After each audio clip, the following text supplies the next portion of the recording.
field, just making a play. Defensive line just moving the offensive line backwards. Jaguars went 3 and out. This is the first offensive possession for the Chaffey Panthers.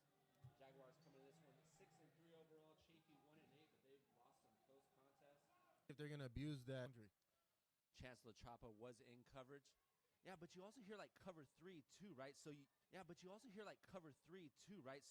you got to stay deeper than that receiver. At what point do you break that rule? Yeah, it's your alignment. It's really got to help you out with that one. You got to line at 7 and pedal. You're giving him 5 yards past that, then it's kind of you should have been turning into the man at that point, or at least zoning up and zone turning. But they're gonna use it. They're gonna use that leverage that they're giving them because they're playing off. It looks like 10 yards when they're in cover 3 right here. So yeah, Jacob Dawson Washington, who's come on the season of late, made that open field tackle after that gain of 5 through the air, bringing up a 2nd and 5 for the Chaffey Panthers. Jaguars win this one. They're still bowl eligible. You got to get Don't back. quit on the play. Free play, one-on-one, and has a receiver inside the 35, inside the 10, 5, touchdown, Chaffey Panthers. Oh, and you said it at the beginning of the game. A flag is thrown where the quarterback threw the ball. You would think the offense gets a free play, though, no? Offsides, free play, touchdown, Chaffey. You always hear go through the whistle. The defensive end, number 45, Elijah Dennis, got a head start, tried to go back. What do you tell a defensive player in that situation? Man, you just got to keep your head. You got to keep your head in the game. You can't quit on it. You can't give up on anything. As a defensive player, you're never gonna be looking for a flag, right? But when it happens as a defensive player, you got to understand you get a free play to the offense at that point, so you got to keep going. Oh, he shanked that one. And Jaguars get a bit of a break with the mixed extra point, but a 68-yard touchdown pass for the Chaffey Panthers to start the scoring here tonight. Yeah. Or here today, 9:53 remaining in the first. And one thing, Bo, I mean, the safety, it seemed like the safety and was looking at the defensive end, like, what are you doing? And then got caught up with the whole momentum, just stopped, on that play. So that's something that really can mess with you on defense when you see someone just stop and all of a sudden you stop and then everybody else keeps going. They're running right by you, right? They get even, as we say. And when they're even, yeah, he was leaving. He left them. Yeah. That was a good ball too. On the run. It was a great ball. He led him up the field, and there's really no way to combat that. That was just perfect timing with the quarterback and the receiver down the sideline.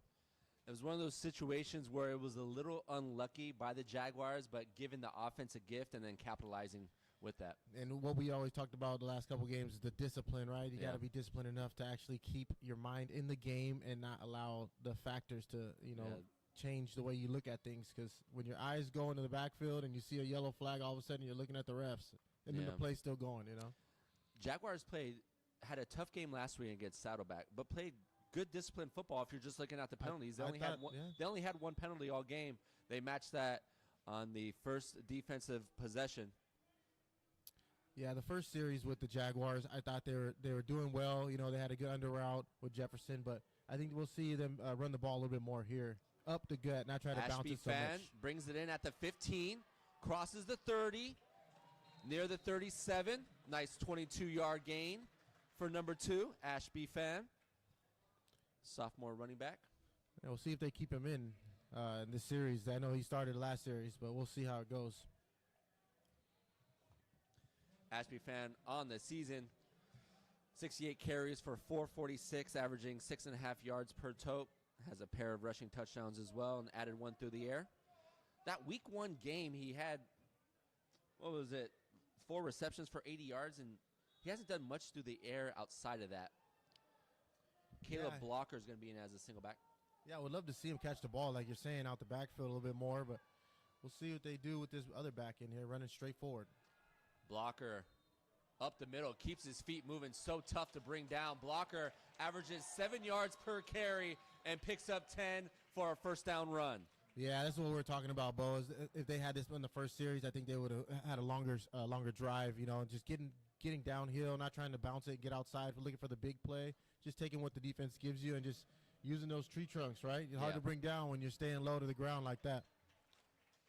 Travis mentioning that their opening series they had a 3rd and short, and blocker tried to bounce it off the right side.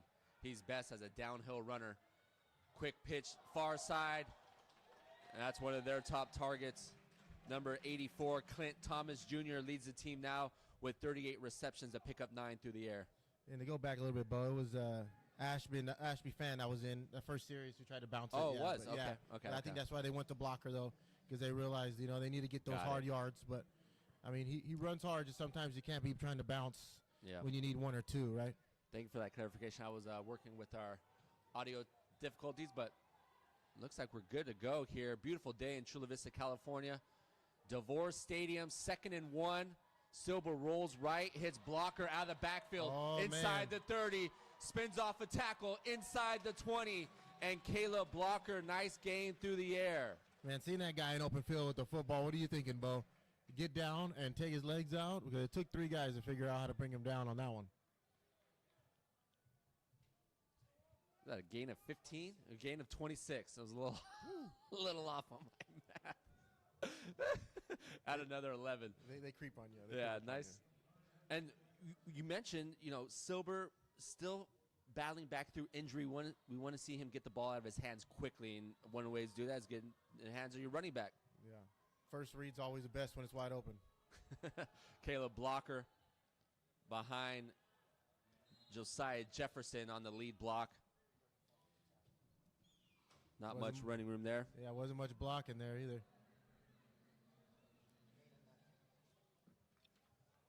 We got some Hawks going in. Isaiah Moreno on the tackle out of Rancho Cucamonga, bringing up a 2nd and 10.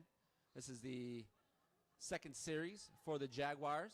Brayton Silber came back last week against Saddleback after missing 3 games. 2 receivers to the left of Silber. Silber looks that way. Silber has his receiver, Clint Thomas Jr., inside the 10. What a ball there. I mean, he was patting it a couple times because you could tell the patience of allowing that route to develop, but he got it out just in time for him to get upfield to get the first down. That's the difference, though, and having your elite starting quarterback just comfortable in the pocket, just patient, not looking to run, not looking for his other reads, knowing that first read's going to get open, just got to give it some time. And also, when a quarterback is struggling a little bit, cutting the field in half, right? Just giving him one side of the field to look at. They had a stack formation on that far side, a little easier read for him. Caleb Blocker hitting the backfield, spins off a would-be tackler, gets back to the line of scrimmage. But Chaffey doing a great job up front and stuffing the run. Yeah, Chaffey's doing a good job of getting in the backfield, man. When they realize. Jacob Cuevas on for the extra point. He's been good for the Jaguars this year. And is up and good. Gives the Jaguars a 7-6 lead with 6:09 remaining in the opening quarter. Great response by the offense for Southwestern, Travis. Yeah, I got to say, I mean, that running back switch was a great play, great call, by the coach to just get some momentum with the running backs getting down the field, getting 3 to 4 yards to carry. In the first carry, he got 10 yards. So, I mean, you're looking to see that more from them going forth in this game. It was a run game that you could say that kind of opened up the pass game because it opened up that play fake. For sure. But we haven't seen Silber throw the ball downfield. That's kind of what I'm waiting for also, to see how he looks in the pocket, with some time. Yeah, I mean, he did have a quick throw, like you said, and getting the ball in the flats to the running backs is good. But we'll see how that knee. You can tell he has that knee brace on. See how it feels when he steps up in the pocket after a 5-step drop. That's like you said, it's going to be. That's the real test. That's going to be the test, to see how it feels when he steps up and makes a 20 or 30-yard launch. Silber came back after injury last game against Saddleback after missing 3 games. He was 14 of 27 for 151. Oh. Ball is still alive. Gets to the edge, but gets pushed out of bounds, runs out of real estate. I almost said something about the way he caught that punt last time. He thought he was Charles Woodson back there. I mean, you got to get those hands and those elbows together, man. But when you try to reach up and grab it, it's going to sometimes creep on you and bounce off your face mask. Looked like it did right there. And Jaguars, good special teams coverage. There's a ball at the 25. I hope they see that. The line of scrimmage is at the 5. Yeah, there it is. Okay. This will be the second series for the Chaffey Panthers. First one was capped off by a 68-yard touchdown pass.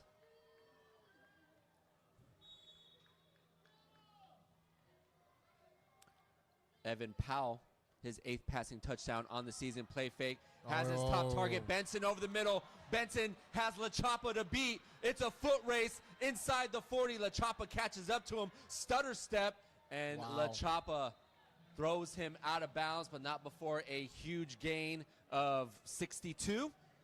Wow. That's a big play in its finest right there, Bo. You got to give credit to that receiver. Benson. Just getting open. And the defensive back, like I was saying before, is how deep are you playing, man? You got to realize when you're backpedaling, your alignment's a little deeper than that. You gotta start getting on the hip of the receiver eventually. Wonder where the safety was looking at too. He came down and was in the gap, but someone's got to make that tackle. 77 yards for Benson. The yards after the catch, getting them inside the red zone once again. Actually, this is their first time in the red zone. Oh, and the quarterback goes down. What a great job! That was C.J. Clavier out of Olympian High School. I gotta say that again. That's a little French. You gotta let it roll off the tongue. Man. Just right. C.J. Clavier, Jimmy Clark coached him at Olympian, was one of his best two-way players. Comes off the edge and gets the sack for Southwestern. Jimmy Clark. Shout out to Jimmy Clark. Yeah, big win last night for Chula Vista Spartans. Yeah, new head coach. Get himself first playoff win. Did you see who led them to that victory? Elijah Richardson. Oh, Mr. Richardson. Very nice. The son of Larry Richardson. Played here. Running back we played with, and Larry also played here as well. This is their top running back, Hakeem Halliburton. His 97th carry on the season, has over 350 rushing yards on the season. Wow, what a good job. The tackle, Valentino Wedderburn. We've mentioned him a lot that last home game. He has now 27 tackles on the season. I was going to say that. What a good job just getting off those blocks. And even though he made a couple guys miss and got up the field, that guy right there is just relentless. This is Frankie Villabalso. He has 11 passing touchdowns on the season. They're more of their backup quarterback. He's a pocket passer, doesn't utilize his legs a lot. Quick hit near side. And Nehemiah Harrison with the reception. Short of the first down marker, they needed to get to the 8. He was tackled at the 15. That would bring up a 4th down. Now, what do you think here, Bo? I mean, you want to kick a field goal. If you're Chaffey, you're 1-8. You're going to stay aggressive. But you missed the extra point, so you got to stay aggressive. And on top of that, 3:45 and counting here in the opening quarter. We have a 7-6 ball game. Chaffey taking their time. Going back to the empty formation. Yeah, empty set. Villabalso. Pressure up the middle. Jones on the pressure, and the great secondary coverage, knowing that the ball was going to get thrown quickly. And good coverage by number 4, Dylan Eads, a defensive back out of Christian High School. Yeah, I got to give Coach credit on that one. Down up a great blitz. You know, the C parted for him right there. I mean, he just had a clean run at the quarterback, and the quarterback saw him and was like, I don't think I have time. Got to get rid of this ball. But that's where you're thinking, like, man, maybe that field goal, you want to kick it, right? But he missed the extra point. Yeah. But do you still got to show your kicker you got some type of faith in him, especially from that distance? I think 1-8, maybe if it was, two teams battling for a playoff spot, I think in that situation, being a little extra aggressive is not surprising. Yeah. Play fake, Silber. Here's a lot of time for Silber. Silber just throws that one away. Great secondary coverage, right? Yeah, no, they did a great job. Klein was doubled. Becker on the far side wasn't open, and then Clint Thomas Jr. was bracketed. So good secondary coverage by Chaffey right there. Yeah, and you can tell Silver kind of thought about throwing the post. He would have had to step up into that one, but I don't think he had it in him to do that. As you can tell, he was off his back foot throwing it away. But we'll see how this game goes. If the blood flows a little bit more and he starts to warm up, he starts to step up into a couple more passes, gets the ball down the field. I know last week's Saddleback really pressured Silber, brought extra bodies, making him use his legs to get outside the pocket, and that's where he struggled. Yeah. Silber, quick hit, at the 20. That's his tight end, Josiah Jefferson, on the grab. Pickup of 7 to bring up a 3rd and 3. I mean, that's a good second down gain right there. 7 yards on a quick hitch. You can't beat that from your tight end. But you would love to see a little more action down here. They're one-on-one with your receiver, Clinton Thomas Jr. That was their bread and butter going He's now forward. at the top of the screen, and Love to see he's him abuse being that guy. manned up one-on-one, and the corner is in press. Thomas Jr. on the slant. Oh, yeah. Gets by that corner, needs a safety to get by, and can't slip the tackle at the 38. Man. A touchdown-saving tackle by Isaiah Moreno, the free safety. I mean, I don't know if I'm dialing up the plays for him, Bo, but I'd just love to say that was a great design. Get inside of him because Every once in a while, you'll come up with one. I mean, it's just something that you got to do sometimes. You got to get the ball to your best player, and especially if you're going to go one-on-one. Right. I mean, no safety over the top. I'm actually surprised he cut that off and with the slant. But on a 3rd and short, you pick up the first down, keep the chains moving. Yeah, he had leverage on him, got inside of it, and was like, you know what, let me just run this route. Blocker off the right side. Oh, this is Jeremiah Ashby Pham with the hard run, gain of 4, bring up a 2nd and 6. Yeah, I think he read the notes on the sideline. Get upfield, right? Don't bounce it. And they put him back in. He's starting to get a little momentum going downhill here. Took Blocker to show him a couple ropes, though, right? Jaguars' offensive flow definitely much better after their opening series. 1:39 and counting here in the first quarter. Blocker remains in as a single back. Josiah Jefferson in at tight end. On the left side of the formation. Blocker. Yeah, not a lot of running room once again. Big number 97, Taylor Chappell-Love, his 24th tackle on the season. Yeah, he did a good job knocking that lineman back. He just opened him up, He turned him one way, opened him back up, and the running back thought he was going to have an open lane, and he closed really quick. Leandrew Rigmadin, Macon Cash, Taylor Chappell-Love, and Trayshawn Walker up front for the Panthers. And also the defensive end, Savage, touchdown. Yeah, it's good to see them take control of this game. I mean, they were looking around. I feel like the jitters got out of there, and now they're finally starting to play some football, right? And Chaffey's doing a good job as well up front. They're big and they're strong up front. They got to do a little bit better job covering on the back end. But, I mean, if they're playing man, I guess they got faith in them. So we'll see how they do going into the second quarter.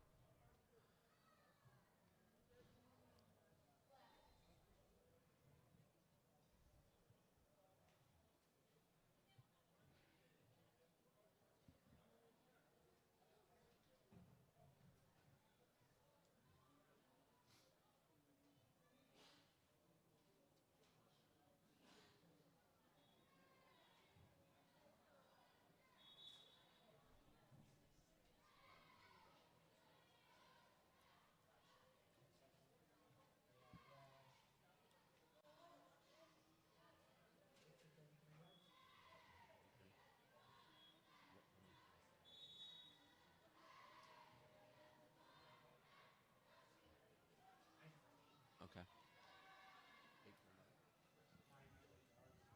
Oh, my gosh. Ashby Pham bounces it off the right side. In that first quarter, Jaguars with only 33 rushing yards. A flag near the point of attack. He's got to be holding on the receiver out there. DB's trying to get off. He had his arms wrapped around him.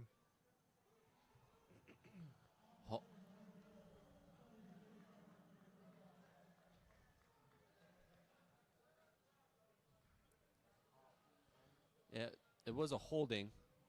They're seeing the Whitecap is checking to see if Chaffey will accept. They will.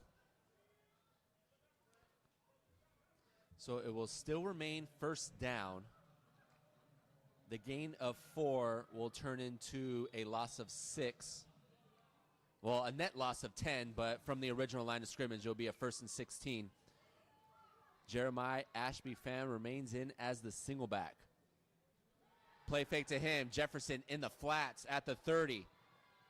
Gets inside the 25. Jefferson, his 3rd grab on the day. Zaire Lewis, great job closing down on that space and making the open field tackle. Yeah, that's a similar play they did in the red zone over there and scored a touchdown. Looks like, you're running the ball so frequently with Ashby Fan, and you realize once that guy gets the ball, you got to collapse. So, there's really no one looking for that tight end looking that he might block, right, thinking that he's coming across, but he gets that open field reception and gets upfield. I mean, they got 6 yards. They got their penalty yards back. Not bad. Bringing up a 2nd and 10. Jeremiah Ashby Fan, the single back to the left hip pocket of Silber. Clint Thomas Jr. comes in motion. Silber has to step up, and Silber goes down in the backfield. Yeah, not sure what the receivers were talking about up there, but it looked like they had a miscommunication on the routes they were supposed to run. Somebody went in, supposed to go out. I don't know, but they got to figure it out because they're not giving the quarterback some openings to throw to. Jason Roberts and Mikey Cash each get a half a sack. 3rd and 12. Jaguars need to get to the 13.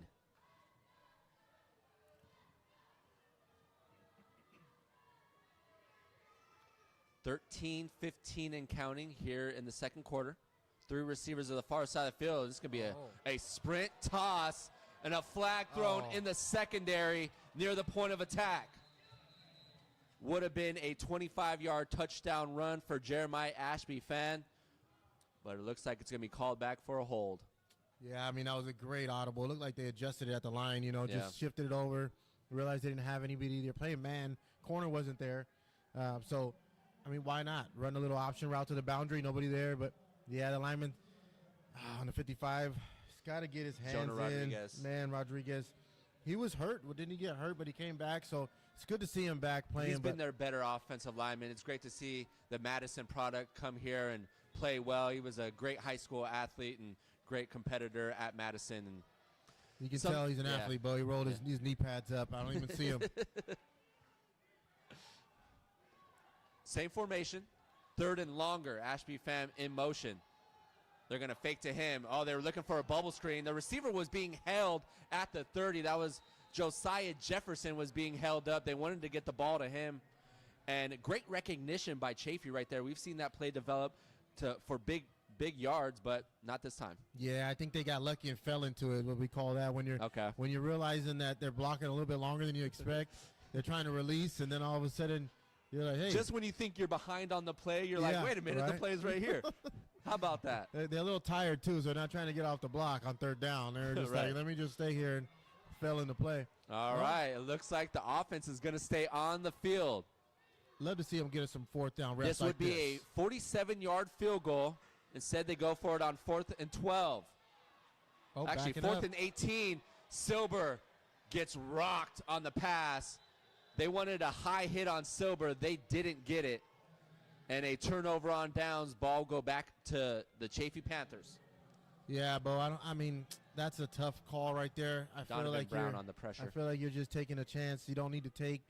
If anything, your defense is playing really well. You might want to just punt that, pin them in, but that's so tough at the 30. It's 4th. I mean, you could kick the field goal. You go for it. It's a long field goal. Yeah, 47-yard field goal. That's tough. I would say that's just out of the range of Cuevas. You're just putting a lot on your quarterback, who really doesn't have the mobility to step up and throw those big shots that we haven't seen.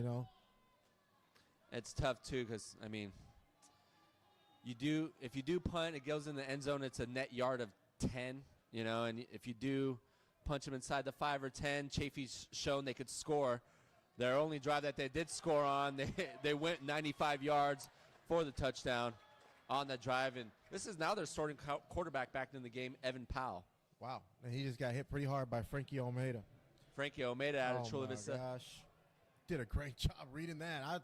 I thought he was going to go with the fly sweep, but no, he stayed on the quarterback, stayed on his read. Back-to-back Mesa League Defender of the Year, Frankie Almeida, as a junior and a senior. He's a sophomore now. Started with this program last year as a freshman. He's defensive end. Both really him well. and CJ Clavier, South Bay products, out of Chula Vista. Loss of 2 on the ground. Powell is going to step up. He loves to use his legs and falls forward for a gain of 6. That's some good mobility in the pocket. I mean, you love to see that from your quarterback. You wish your line can hold up a little bit more so he can get the ball out, because he was looking at his reads. It might have had some time to get open if he had an extra second, but he got extra 5, so not bad. 11:45 and counting here in the second quarter. Powell second on the team with now 74 carries, over 300 rushing yards after that last attempt, and leads the team with 5 rushing touchdowns on the season. Powell remains in. 3rd and long, looks near side, hits his receiver at the 40. The first down marker was at the 40, and it looks like he's going to get to the 41 for a first down through the air. And they're once again, a lot of room. They're going after him. I was just going to say, 25, Grant Williams, DB from Georgia. It seems like he's giving a little more than he should be. But, hey, he made the tackle. We call those bang-bang plays. That's what you want. But no yards after the catch. You just want to get your 3-step a little bit better, looking at the quarterback, seeing him look at you, understanding, okay, he's probably going to throw it to my guy. I got to get out my break. Can't get your momentum back. Got to get your shoulders down. Enriquez in motion after the 7-yard reception on first down. Far side, and it looks like Benson's going to get his foot down for a short gain of 4 through the air. Those are hard throws, man, especially from the opposite hash, but I mean, it was a good job. The quarterback taking a hit, and getting that ball out. That was a good job of him. Because it's the timing of it, too, right? You can't be late, allow the cornerback to come under that route. Yeah, especially throwing across the field. Most of the time, the corners jumping that a lot sooner. But, hey, it was a great job by Chaffey getting that ball out. Gain of 4 will bring up a 2nd and 6. Dipping under 11 minutes remaining here in the second quarter. Quarterback's going to keep. Powell gets to the edge, picks up a first down in the Jaguar territory. Now I can see why he has 75 carries. He likes to keep that ball. Him and the running back seemed like they were tussling for a second. He was a late pull, but it was a good decision. 75 carries, 85 completions on the season for Powell. So he has just over 160 pass attempts. He runs real well, I can tell. And you can see that he's real comfortable running that zone read there. So, I mean, he must have did that in high school a little bit. Gain of 9 for Powell. Gets in the Jaguars territory. Ball at the 46. Split formation. 2 receivers to the right. Powell looks far side. Oh, and good break on that one. Great break by the corner on the far side. Chance LaChapa with the PBU. LaChapa chopping it down. That's right. Getting out his break. That was one that, I mean, it was to the boundary, and you can tell LaChapa's a little comfortable over there, realizing, like, the quarterback's looking at me. I got a break, right? And that one, I thought he had a chance to pick off. Is it a different cover for a corner if he's on the short side of the field compared if he's on the far side of the field? It's a little bit easier for you to know your alignment and know how close you are to the sideline. So I would say if you're on the short side. If you're on the short side, yeah, just because you got a little more help with the sideline right near you, and less and room. the linebacker or strong safety. Yeah, and less room between you and the next backer. That's going to help you inside. Oh, there he goes. Ball's on the floor. It's recovered by Southwestern. We were just talking about that, Bo.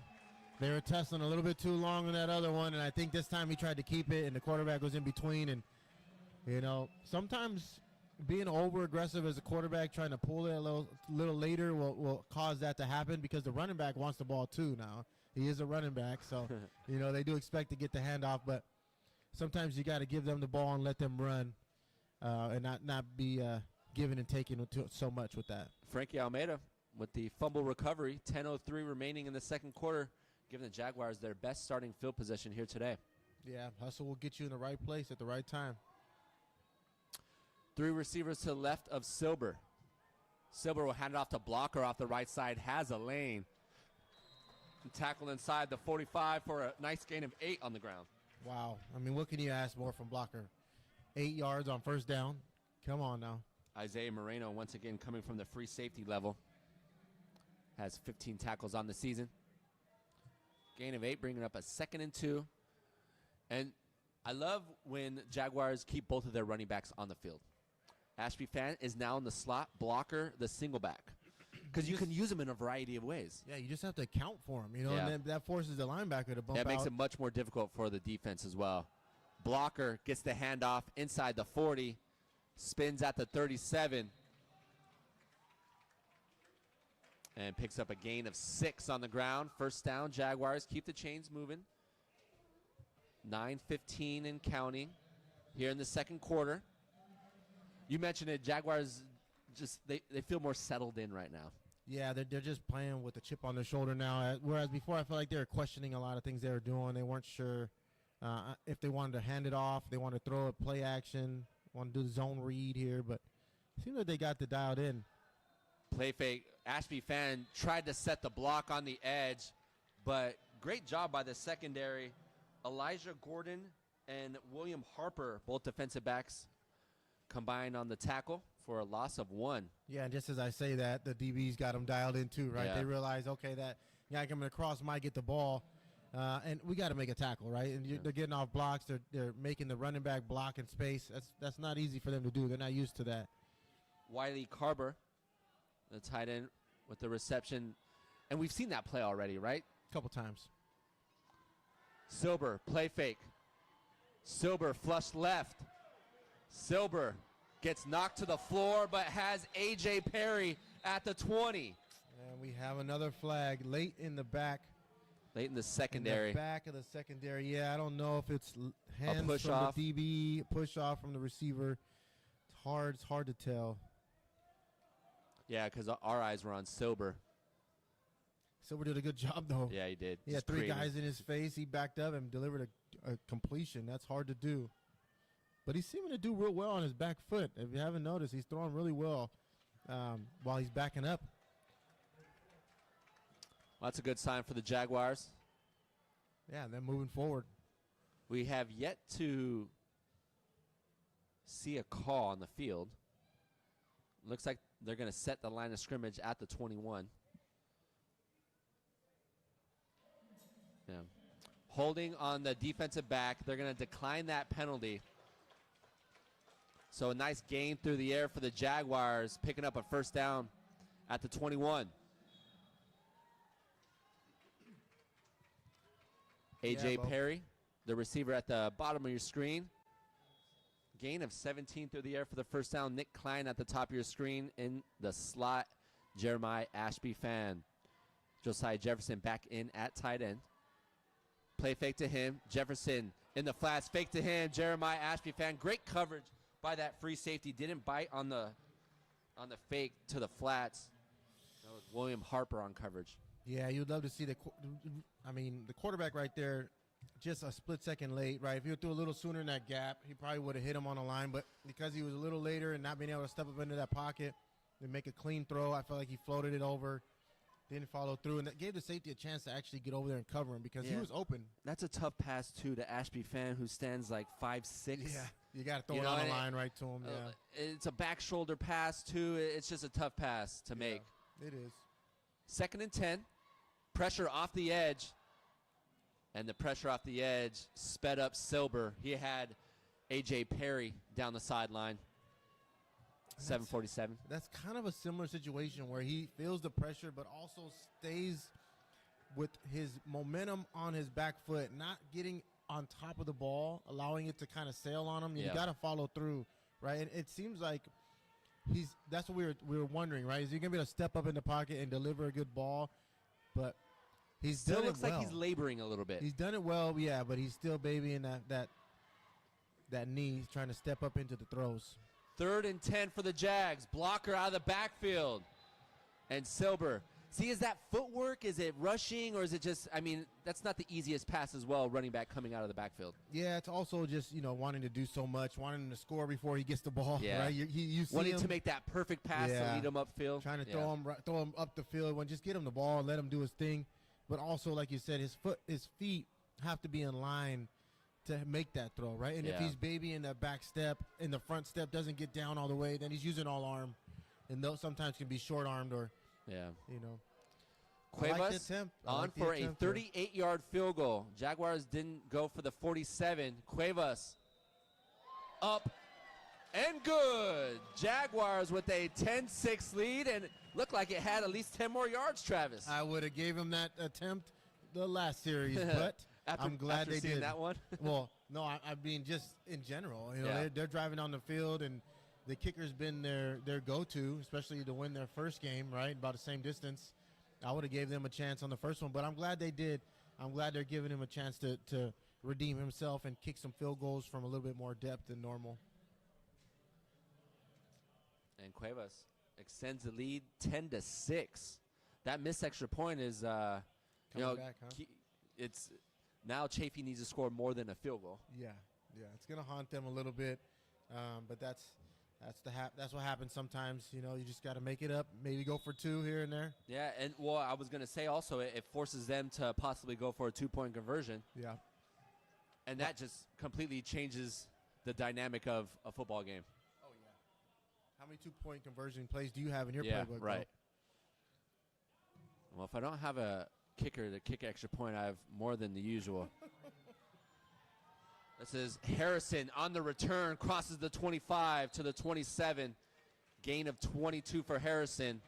And Chaffey will come on the field with their 4th offensive possession here in the first half. And you got to give some credit to that gunner. I call him a gunner on kickoff because he's coming down, and he is just coming off the edge making a tackle. That was 29, John Williams from Davenport, Florida. I mean, come on, man. That guy is coming from a long way and making a great play. Physical tackle on kickoff. Love to see it.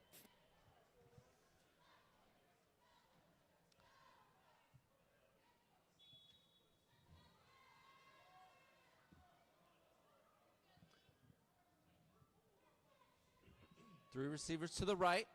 Play fake. Villalbalzo has his receiver at the 35. Turns upfield, picks up a couple more for a first down through the air, gain of 13. And it looks like they went back to Francisco. Villalbalzo. A.K.A. Frankie. Yep.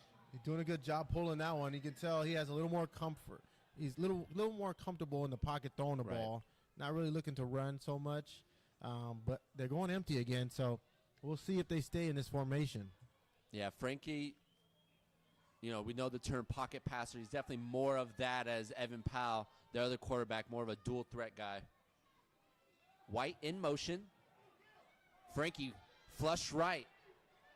Frankie tried to get to the edge, beats Dennis to the edge, and picks up 6 through the ground. And he's not slow. I mean, he does have a little bit of giddy up to him. Once he gets going, I think he's just looking to throw before he runs. Whereas, like you said, the other quarterback, Powell. Yeah, Evan Powell's looking to run before he throws. Right. But, I mean, I really thought he was going to go to the opposite side. But once he started scrambling right, I think the referee helped him out, too. Helped the Jaguars out there with that crossing route. Got a little tangled up there. Halliburton back in as the single back. Double tight set. They're going to get it to Halliburton in the flats. Nice block on the edge by Benson. Could have been a block in the back as well. No flag was thrown, but a loss of 1. Great job by the Jaguars rallying to that ball, Travis. Yeah, no, Washington did a great job getting upfield. Even though he was blocked, he still forced the running back to string it out, you know, and that's what you want. String it out, make him get to the sideline.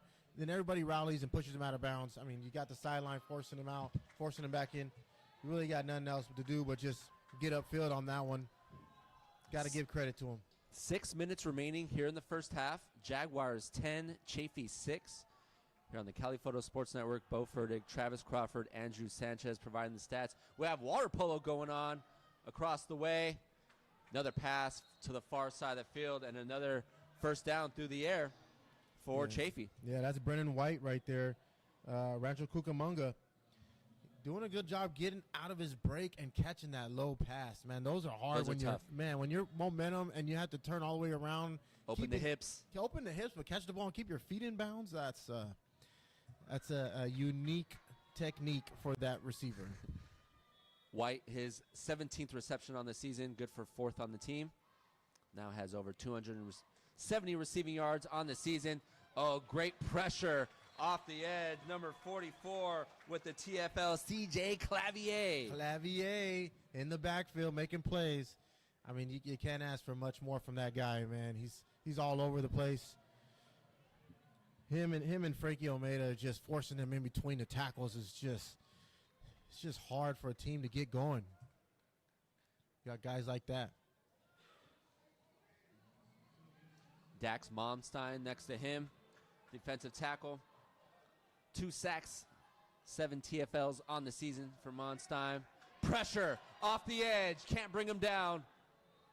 Frankie gets blown up out of bounds by Momstein. and Jeremiah Jones, big number 93, getting to the sideline. 7-on-7 right there. Frankie Almeida. and Jeremiah. I mean, at the end, Jones. Jeremiah is just going to tell you, get out of bounds. You want to come feel this pain. I mean, that's what quarterbacks don't want, right? You don't want to get to the sideline and see somebody hitting you before you're actually out of bounds. That's the hardest hit you can get. 3 receivers to the right for Frankie. 3rd and 13. Frankie play fakes. Oh, got Frankie it up wants there. it all up the seam in the double coverage. Wow. Great closing speed right there by Dylan Eads. That was the hardest play you can do. You're looking backwards. You're not sure if the ball's coming down. And then you're just going to get to the receiver's hands and play them. And then, fortunately, not get called for pass interference, right? Those are the hardest plays for a safety. But he did a good job getting there and bang, bang, making that play. Grant Williams was also there on the coverage, the corner. Oh, yeah. That pass had no chance. Good secondary coverage. Yeah, he would have to by put the on a Jaguars. little more of a line. Ashby Fan back to return, gets the bounce at the 5. Wow. You got to let that one go, right? I mean, yeah, you got to let it go, but you got to go the other way. You can't go where the ball's If actually you are at. going to bring it in, you just... Well, the thing about punt return, Bo, is you got to be deceiving, right? If the ball's kicked one way and you run the opposite way, if you know you're not going to catch it, they probably will follow you. But if you go where the ball's actually at, it's probably going to bounce. They're going to follow right. you no matter what. Well, they're going to follow you, but the ball's going to bounce right at you, right? Because, you're going where the ball's at. So Right. those are just techniques that a lot of kids that are younger need to learn. But, hey, it's a hard way to learn on the 2-yard line. Yeah. But he'll learn on the next one. And it's those plays. Sometimes guys on a punt return, they want to make that big play. You want to take it. They want to make that highlight reel. But then you don't realize how many guys are down the field on you, right? How many guys you actually have blocking for you. Or not. Ball at the 4. Here we go. Oh. Caleb Blocker gives him a little bit more breathing room. That's Johnson. Oh, actually, Johnson. Okay, Johnson with his first carry. They snuck him in there. I thought Johnson had a little bit of running room right there. He just tripped up in the hole, but we'll see. Love to see Johnson get going. You know, he was excited when he finally got in the game. Last couple games we were broadcasting, so we'd love to see him get going. Now dipping under 4 minutes remaining. Jaguars 10, Panthers 6 here on the Cali Photo Sports Network. Jaguars with 2 timeouts remaining. 2 receivers to the left of Silber. Jefferson motions from right to left. Play fake to Johnson. Silber's hit on the pass. Great pressure off the edge. Zaire Lewis, the defensive back. And it looks like the Panthers, especially with the heels on the goal line for the Jaguars, bringing a little extra pressure. Yeah, that one, I really thought they were going to hand it off. They should have, but hey, it is what it is. You know, you got to make a decision there. It was second down. You had a better chance of handing it off and getting away with it. But now that it's third down, you know they're going to throw it.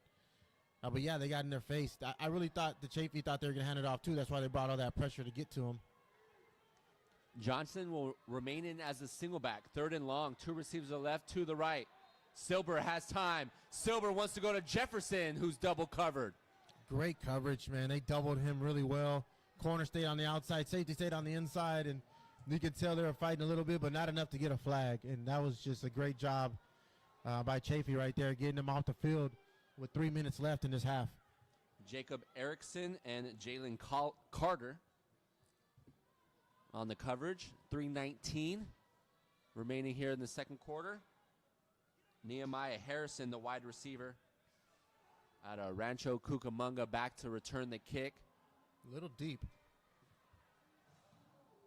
And that ball looks like it was partially blocked by Chaffey, and the Panthers will get great field position with 3:12 remaining in the second quarter. Man, the flip of the field is real. You punted the ball down there. They got it on the 2-yard line.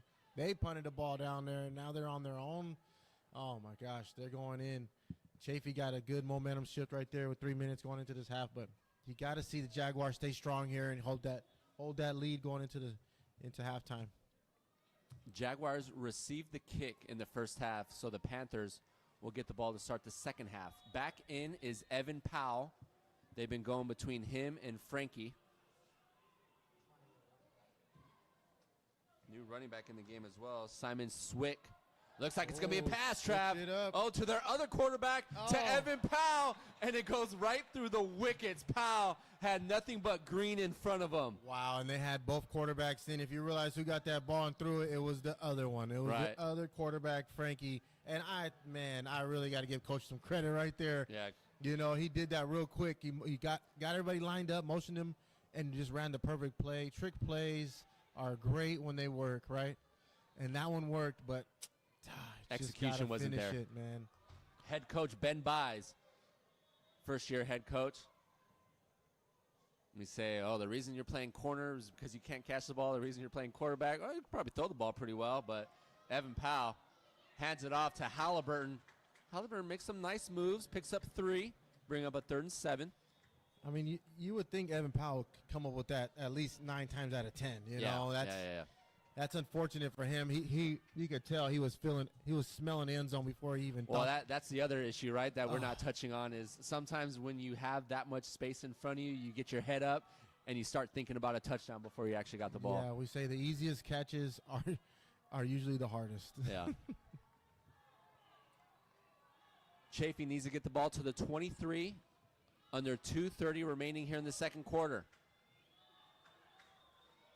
Powell, flush right. Powell at the 24, hits his receiver. Clock will still roll.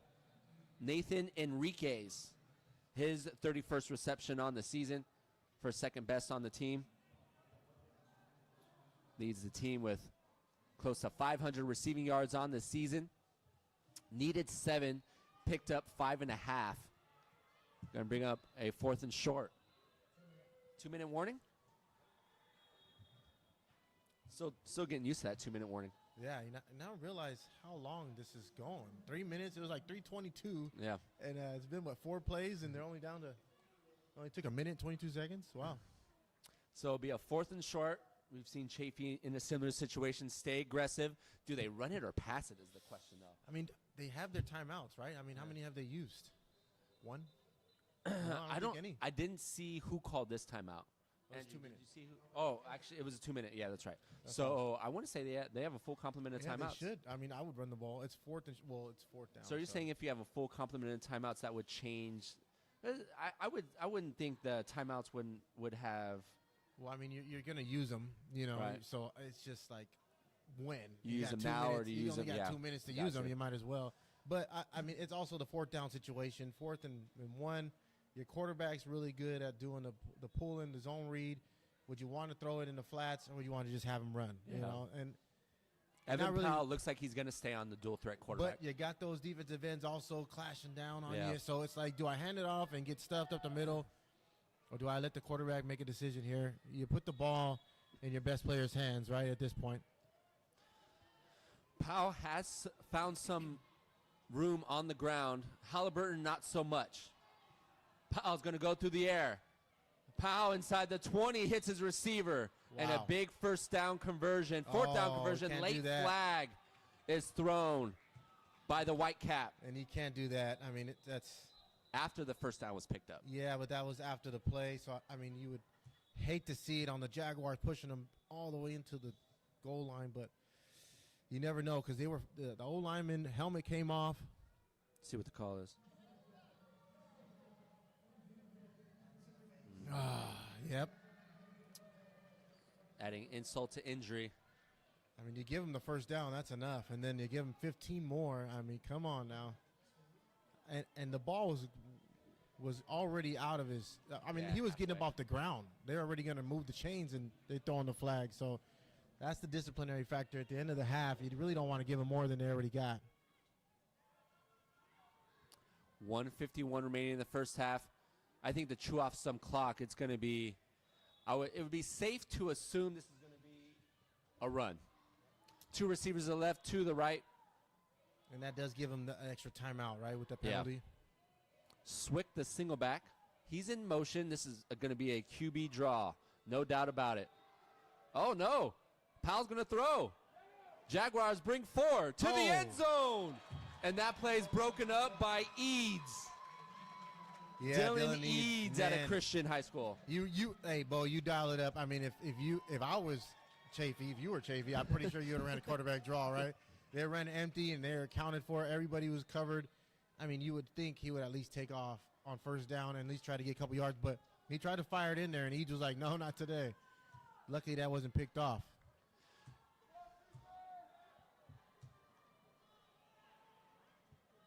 It's the first time we've seen this. 2 backs to the right hip pocket of Evan Powell.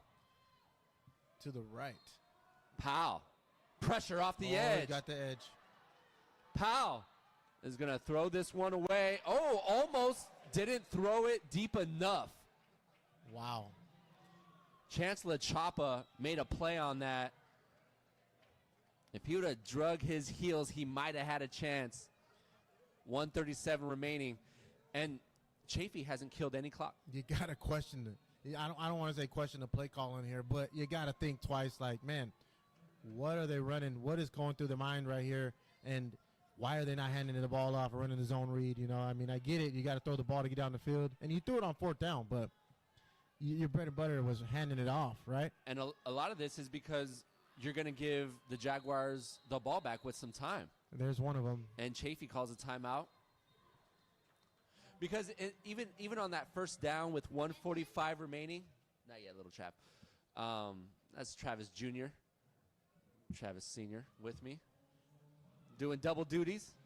Bo Furtick, Andrew Sanchez doing the stats. But Jaguars with 2 timeouts. I think if Chaffey runs the ball right there with 1:45, I don't see the Jaguars calling a timeout right there. Or if they do, they're wasting timeouts. Yeah, I mean, you never know. I mean, the Jaguars want the ball back, but when you're doing this and you're giving them enough time, they might think about calling a timeout now. Yeah. Well, in this situation, they'll definitely call a timeout on 3rd down. For sure.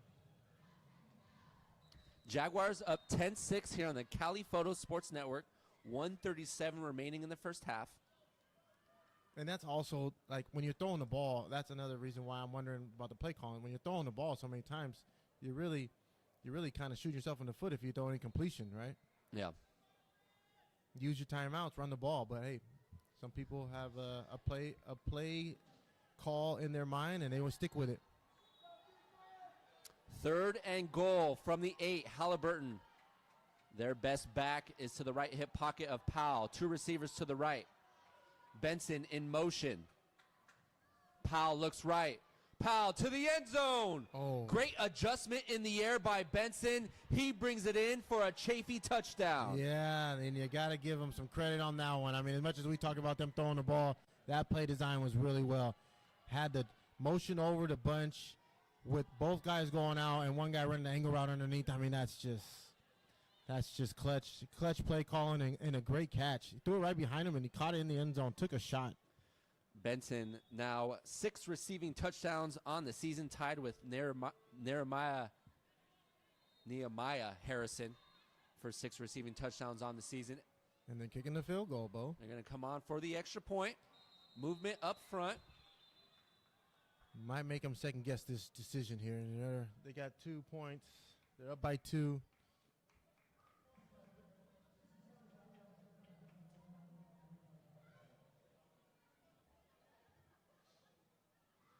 Maybe not. They'll stick with it. Is this a situation where it's too early to go for 2? Because there's still a lot of gameplay left. You don't want to start taking points off the board? Yeah, I mean, it's you could put it that way, or get points on the board. You know, right. Well, especially after that penalty, they're definitely going to stick with the extra point.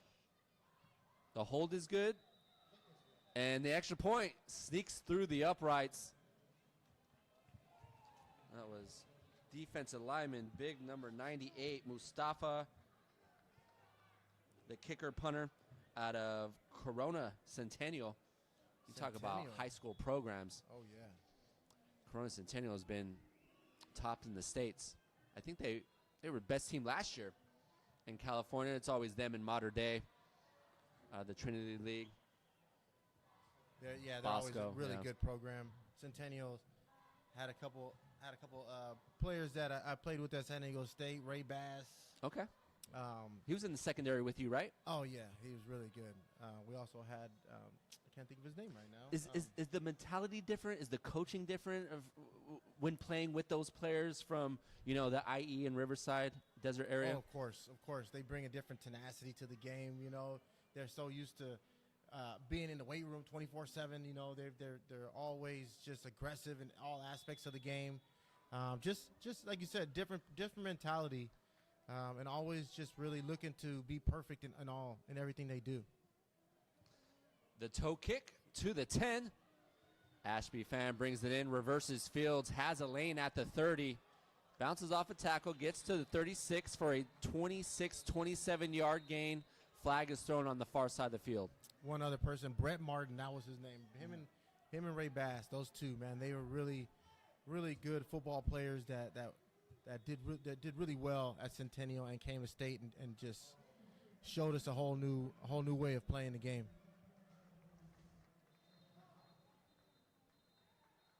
1:27 remaining here in the first half. Ball will go from the 36 to the 26. It'd be interesting to see how aggressive Southwestern is. Usually in this situation, an offense will run one play and define their drive based off of this one play. And they have all three, right? They have all three timeouts. I want to say they have two. I think they called one timeout earlier in the first half. Two receivers to the left, two to the right for Silber. Just overthrows Jefferson.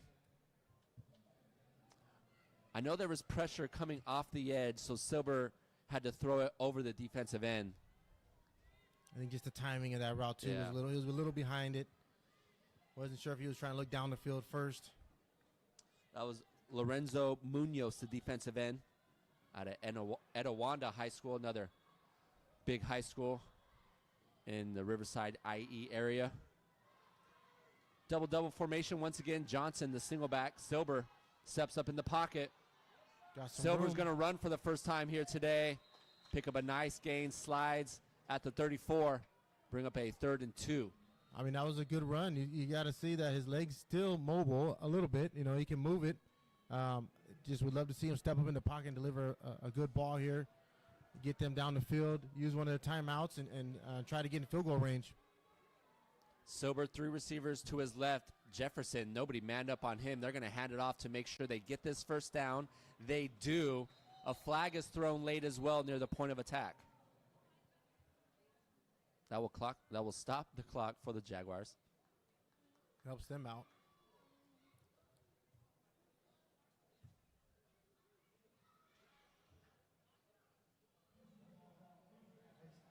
Face mask will tack on 15. That will get them into Chaffey territory. Stops the clock and 49 gets them seconds down the field.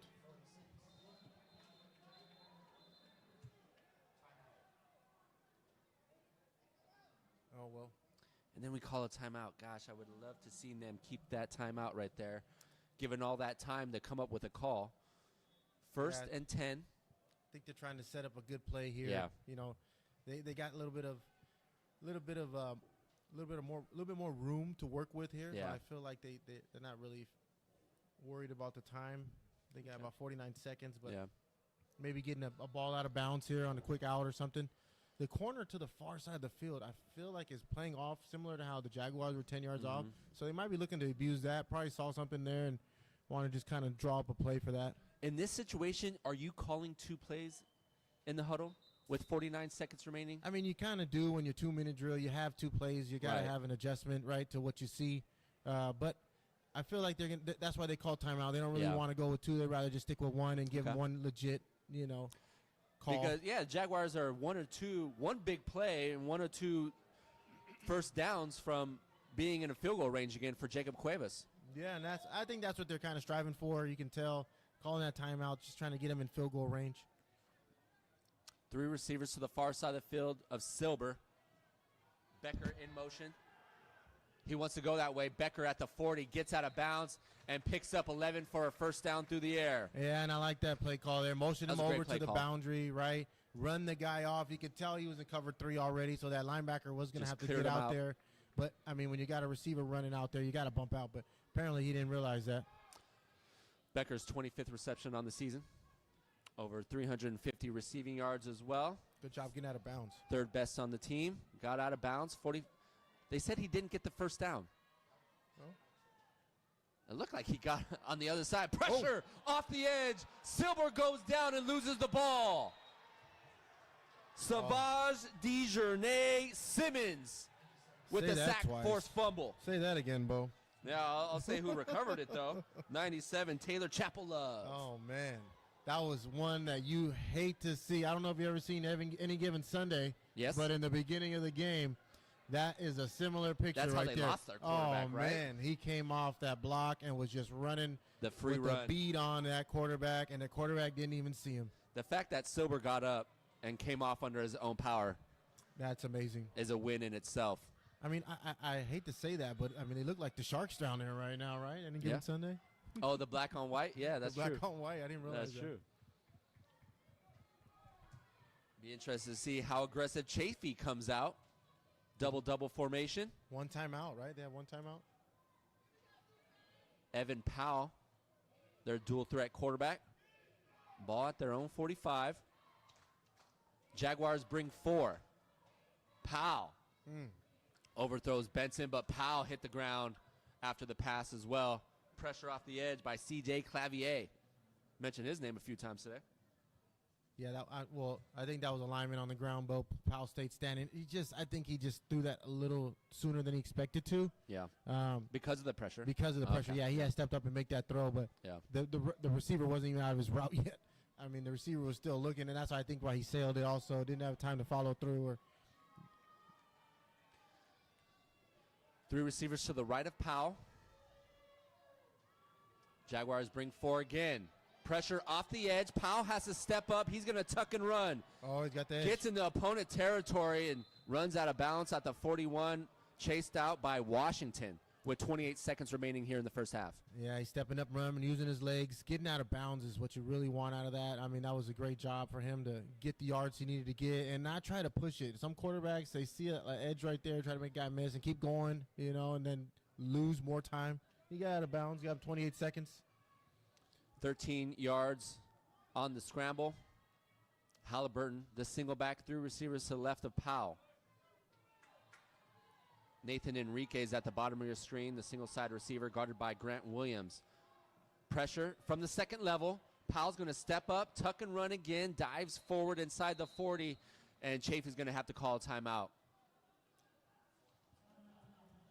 Yeah, you love to see. I mean, Chaffey does a good job of, spreading out the field, but I think you would want to see more of a flood concept here. Get him sprinting out. He's got you got the defense really collapsing on you when you're in the pocket the last 2 plays, forcing you to step up and run. Maybe get him outside the pocket a little bit more.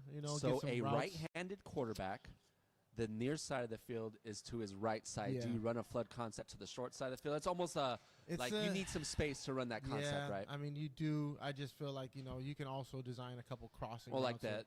the four arrow under, also. Yeah, the under, or the out with the curl. I mean, it's always good. Just getting him on the edge a little bit more. Yeah. Not allowing him to just drop back. It's tough, 28 seconds. But Jaguars have rushed 4 the last couple plays. Yeah. And they actually brought an extra guy from that second level because their quarterback is running the ball a lot. Spy. Would you expect them to bring more pressure up? I don't expect more pressure just because of the time. You really want them to stay. You don't want to give up a big play on the back end. Yeah, you can't really man up everybody across the board without any help over the top. Okay. So yeah, you gotta have a spy that's there. But I'm just thinking, they're gonna keep with 4 because the 4 is doing a great job getting pressure on them. Yeah. And the spy is doing a good job too. Yeah, so Powell is definitely not comfortable in the pocket. It's just when you only bring 4, you leave running lanes open for the quarterback. Yeah, you do. Split formation for Evan Powell. Second and long for the Panthers. Enriquez at the bottom of your screen. Single side receiver once again. Those running backs providing some extra blockers for Powell. And then they scurried off into the flats. Great coverage by the Jaguars right there. I thought that was a good decision by Powell, too. Not Yeah. trying to force anything, understanding the clock time and getting rid of the ball, stopping the clock. So, you live to fight another day. Here's 3rd down. Chaffey, I believe, has one more timeout. So the middle of the field is still open for the Panthers. 15 seconds remaining. They're going to bring in the third receiver on the far side. He's now in the slot. Theodore Ekdegwilling. Harrison remains in. Pressure from Jones. Oh. Jones got to the quarterback. Wow. Great grab at the 15. Brendan White with the big reception. What a gain throw. of 27 through the air, gain of 28. And that's the ability that, I think snuck up on the Jaguars there from Powell, is realizing that he can get the ball down the That field. wasn't a bad ball. I thought that was Under a great pressure. ball. Took a shot, got it out there, put it into position for the receiver to catch. And I mean, the Jaguars were around it. He just didn't realize he was going to get it out that quick, right? That was a good job by Powell. It wasn't the prettiest of balls, but I mean, we could never knock a quarterback for that. One of the best quarterbacks to ever play had the ugliest ball, one of the ugliest thrown balls in Peyton Manning. But he just found a way to get it there, right? Yeah, well, Phillip Rivers too. Yeah. Phillip Rivers didn't have a lot of zip on his balls either, but just found a way with the shot put. But I mean, sometimes it's like that. You just got to put it in space and let them get up and Right. go get it, right? And Great hands, great job by White. I mean, how many times have we seen a receiver go over the middle like that and go alligator arms on us? Yeah, for sure. No, Having to extend up with both arms, leaving the body exposed. I really think here though, you gotta be smart, right? Get the ball 8 out. seconds.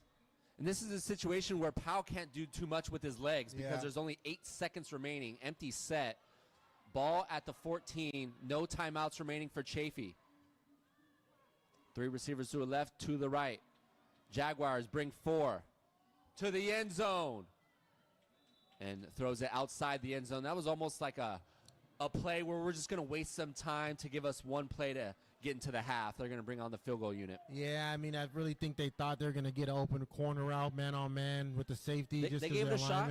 Good coverage by Grant Williams on the near side. Yeah, great coverage. I mean, he had a step on him, but you got to put that ball. You got to make a perfect throw right there. You got to put that ball out there a little sooner and not so much air, so he's not running out of bounds trying to tippy toe it. But hey, what can you do? Mustafa Great job by on the defense. to kick a 31-yard field goal. This is his first field goal attempt. He's 1 of 2 on extra points. Mustafa from 31 yards out. The distance was good, but he pushed it right. Just a little bit. Man. That will end first half action here on the Cali Photo Sports Network. Chaffey 13, Southwestern 10, Trav. Just seemed like the end of that first half, it got away from the Jaguars a little bit. Yeah, I feel like the Jaguars were trying to do a little bit too much there, trying to figure out what they want to do on the 2-minute side of things. But they'll come out second half, running the ball a little bit more, control the clock. I think they did that the first half.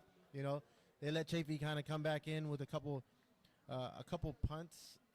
We called punt fielding. Yeah, well, mishaps. the reversal of the fields and Yeah, Chaffey I mean, other keeping than that that- position definitely, pinned Southwestern back. Yeah, but other than that, I feel like Southwestern controlled the first half. Chaffey's playing hard, though, like we thought. You know, they came out with a good front, and they're not allowing the Jaguars to just throw the ball any way they want. They're bringing some pressure, so that's what you expect the second half, but look forward to it. Now we'll end first half action here on the Cali Photo Sports Network, coming to you from Devore Stadium. It's Chaffey 13, Southwestern 10. Be back in about 18 minutes.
Back with you, second half action here on the Cali Photo Sports Network. Bo Furtick, Travis Crawford, Andrew Sanchez on the stats. Let's get into them. Well, we're talking about Southwestern through the air, 12 of 21 for 131. Blocker on the ground, 6 rushes for 25 yards. Fan, 4 for 22. Leading receivers, Becker, 2 for 26. Jefferson, 4 receptions for 23 yards and a touchdown. Third down conversions, only 3 of 8. Chaffey was much better on third down conversions, 5 of 8 in that first half.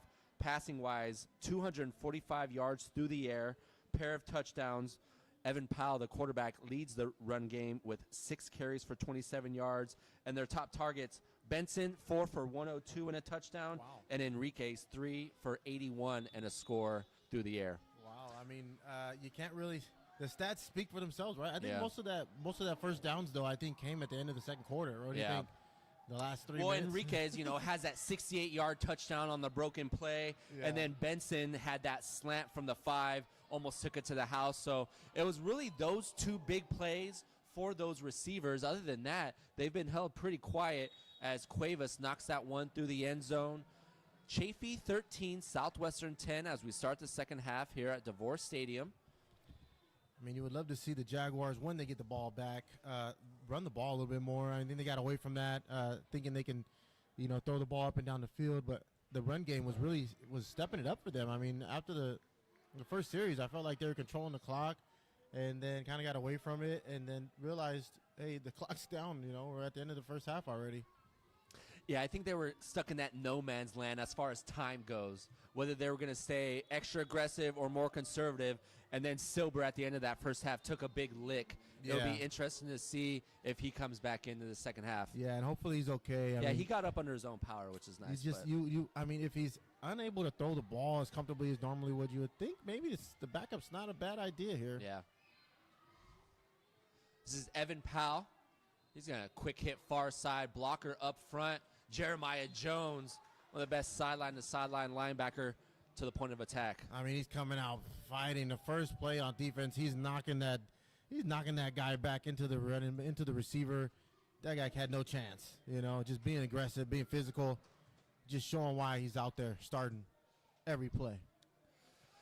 Gain of 2. Bring up a 2nd and 8. Powell, 2 receivers to his left, 2 to the right, both in stack formations. We saw this from Southwestern also in that first half. The stack. Jaguars bring 4. Powell, he's going to tuck and run, stumbles a bit, crosses the 35. I know for a cornerback, those stack formations are usually very difficult to defend. They are. I mean, also, a lot of times, though, I have noticed that they run those stack formations to just spread the defense out, forcing somebody to go over there and respect Light them, box. right, and then run the ball. Yeah. And right there, I mean, the quarterback draw, I wasn't expecting the quarterback draw, but I was expecting a run play. But I guess when you see the size of the quarterback and the running back differential, I think you probably give it to the quarterback, right? Powell stands at 6'4", 200 pounds. Halliburton, 6 foot, 215. But right now they have 20 in the game, which is... Quick hit, far side, needs to get to the 35, gets that and more. Stays in bounds, down the sidelines. 1 man to beat, 10-5, touchdown, Panthers. Wow. Nathan 65-yard touchdown. Nathan Enriquez does it. The yards after the grab, his second receiving touchdown on the night. First one went for 68. This one goes for 65. I mean, what can you do right there? You can't just push him out of bounds. You got to make the play, right? And I felt like the safety was watching the corner, and the corner was watching the safety run because he was chasing after him. So you got to get him out of bounds or get him down. Those are big plays that can't happen, especially that quick in the second half. Yeah, a minute and 37 seconds into this second half, and Enriquez takes it 65 yards to the house. Extra point is up and good. And the Panthers now with a double-digit lead, their first of the match. Got to give Enriquez credit, though. Yeah. The way he tight-roped that sideline and just pulled away, the safety looked like he might have caught him if he had extra 10 yards, but he was running really fast and there was no one catching him at that point. Enriquez started the scoring in the first half with that 68-yard touchdown reception, and matches that with the 65-yard touchdown. I don't know. I think that second one was probably a little bit more impressive. I would say. Yeah. I mean, just the balance. See, right. Catching the ball, breaking a tackle, having balance, tight rope in the sideline, and then just pulling away, looking like a track star right there, running 100. Nathan Enriquez, the 5'10", 185-pound wide receiver out of Wheeling Jesuit. Second on the team with over 30 receptions, leads the team with now probably close to 600 receiving yards. And he had 3 receiving touchdowns coming into today's contest. He's added 2 here today, giving him 5 on the season. What a big game for him. Yeah. Especially on tape. Looks good, Bill's big plays. Pooch to the far side of the field. That's going to stay in bounds. A great pooch kick by Chaffey right there. Great coverage also, because how many times do we see the kickoff team recover those, ones that stay in bounds? So Jaguars, not great starting field position, but they have starting field position. But they have the ball. I mean, that's all you can ask for. Those pooch kicks can usually bounce the wrong way on those poochers down the sideline. I mean, luckily in the first kickoff, they kicked in and bounced out of bounds, but that one stopped in its tracks. But you can get a good bounce where it goes right back to the kickoff team, and the offense won't get the ball on that point. Brayton Silber started the game. Ty McCutcheon in to start the second half, Travis. Oh, here we go. Silber just didn't look a full 100%. Ashby fan tries to bounce it to the edge. A nice open field tackle by Jalen Carter and Elijah Gordon. Yeah, Jalen Carter did some cleanup right there. I mean, that was a good hit. I mean, you got to be careful with the helmet on that one. But, I mean, he came up and cleaned up some leftovers right there for sure. Carter standing at 6'5", 210. That's a big corner right there. It's a big corner. That's what you like to see. I mean, if Pete Carroll's out here right now, he might be looking for him. McCutcheon hands it off again. Back-to-back runs for Ashby Fan. I was going to touch on that. I'm good to see the Jaguars get their running game back up and going. 2 running plays, close to 8 yards. I mean, that's what you ask for, right? That's how you got to control the clock and open up that pass game, right? They were trying to spread it out a little bit when I felt like the run game was doing a good job opening it up for them. You know, I know we mentioned this in the first half. Wide receiver at the top of your screen, Clint Thomas Jr. pressed. They're going to run. Blocker gets hit in the backfield, and he's going to go down for a loss of 1. We saw that in their opening possession as well in the first half. 3 straight runs, and that third and short, they get stuffed. Yeah, the third and short, I mean, like you said, when you got them kind of, you got 8 yards on 2 plays, and now you got them playing man outside, one-on-one. Look to use that, right? You take advantage of the fact that they're bringing everybody down, probably run a one-on-one route out there. But, I mean, they put their big back in, and usually you get at least 3 or 4 out of blocker. And you know what? They stuck with their guns. You mentioned they need to get the run game going. They felt the same way. Cuevas gets it off in time. But when you read the box, Bo, and the box tells you, come on, you can't do that. Oh, wow, what a bounce. Everything going Chaffey's way right now. 11:28 remaining in the third quarter. Nice return into Southwestern territory. Like I was saying, though, but when you're reading the box and you realize they got 8 in the box, or they're playing man across the board, and they got everybody manned up, and then everybody else is in the box. Yeah, you gotta switch it up. You can't run through. And the safety was wall. 7 or 8 yards deep. Yeah, and the safety's just sitting back there. You can tell they're in the man one high. You know, it's hard. It's hard to make that decision right away when you're running the ball and you're getting 8 yards on 2 carries. But sometimes you just gotta out-coach them and try to, look at the personnel. Try to figure out what they got going on the defensive side. Well, the 3-and-out sets up Chaffey with great field position. This is their second offensive drive here in the second half. And you got to give Chaffey credit. I'm sorry. The bunch formation and the 2-back formation, the empty formation, motioning guys out, they kept Southwestern on their heels. Powell to the far side. That's Jordan Woods on the reception. Driven out of bounds by Grant Williams. Gain of 5 brings up a 2nd and 5. Williams is doing a good job. We mentioned him playing off, but he's doing a good job coming up and making that tackle, not allowing the receiver to get yards after the grab. You just got to understand, like we were saying, your alignment, sometimes you're backing up and you're lining at 10, you're pedaling to 3 more, now you're at 13, 14, and the ball's coming out, and he's stopping at 5, 6. You know, you got to make a play, but you're giving yourself too much room to cover. Powell hands it off, needs to get to the 34. Simon Zwick. 5'8", 150. Brady Eads on the tackle, just short of the first down marker. They're going to say 3rd and 1. A little quick scrap back there. Got him some good yards. 10:40 and counting here in the third quarter. Halliburton in as well. Their starting running back. He's going to line up in a bunch formation to the left of Powell. It looks like he has a little bit of confusion there. Out of this bunch formation, you might see a play fake and have Halliburton go into the flats. They ran that, but decided to run no gain. He's going to be short. He might have picked up a half a yard. I really feel like they might have had some misalignment with their personnel there. I mean, the running back looked confused. Maybe if he was in the backfield running the ball at that size, instead of Simon Zwick at 150, might have fell forward for, extra yard. He's a little bit bigger, right? You said he was Hakeem Halliburton, 6 foot 215. Yeah. They might have just had some out positioning right there, but hey, they're going to go for it. Halliburton comes on late, lines up as the wingback on the right side of the formation. There was Elijah Dennis on that last tackle.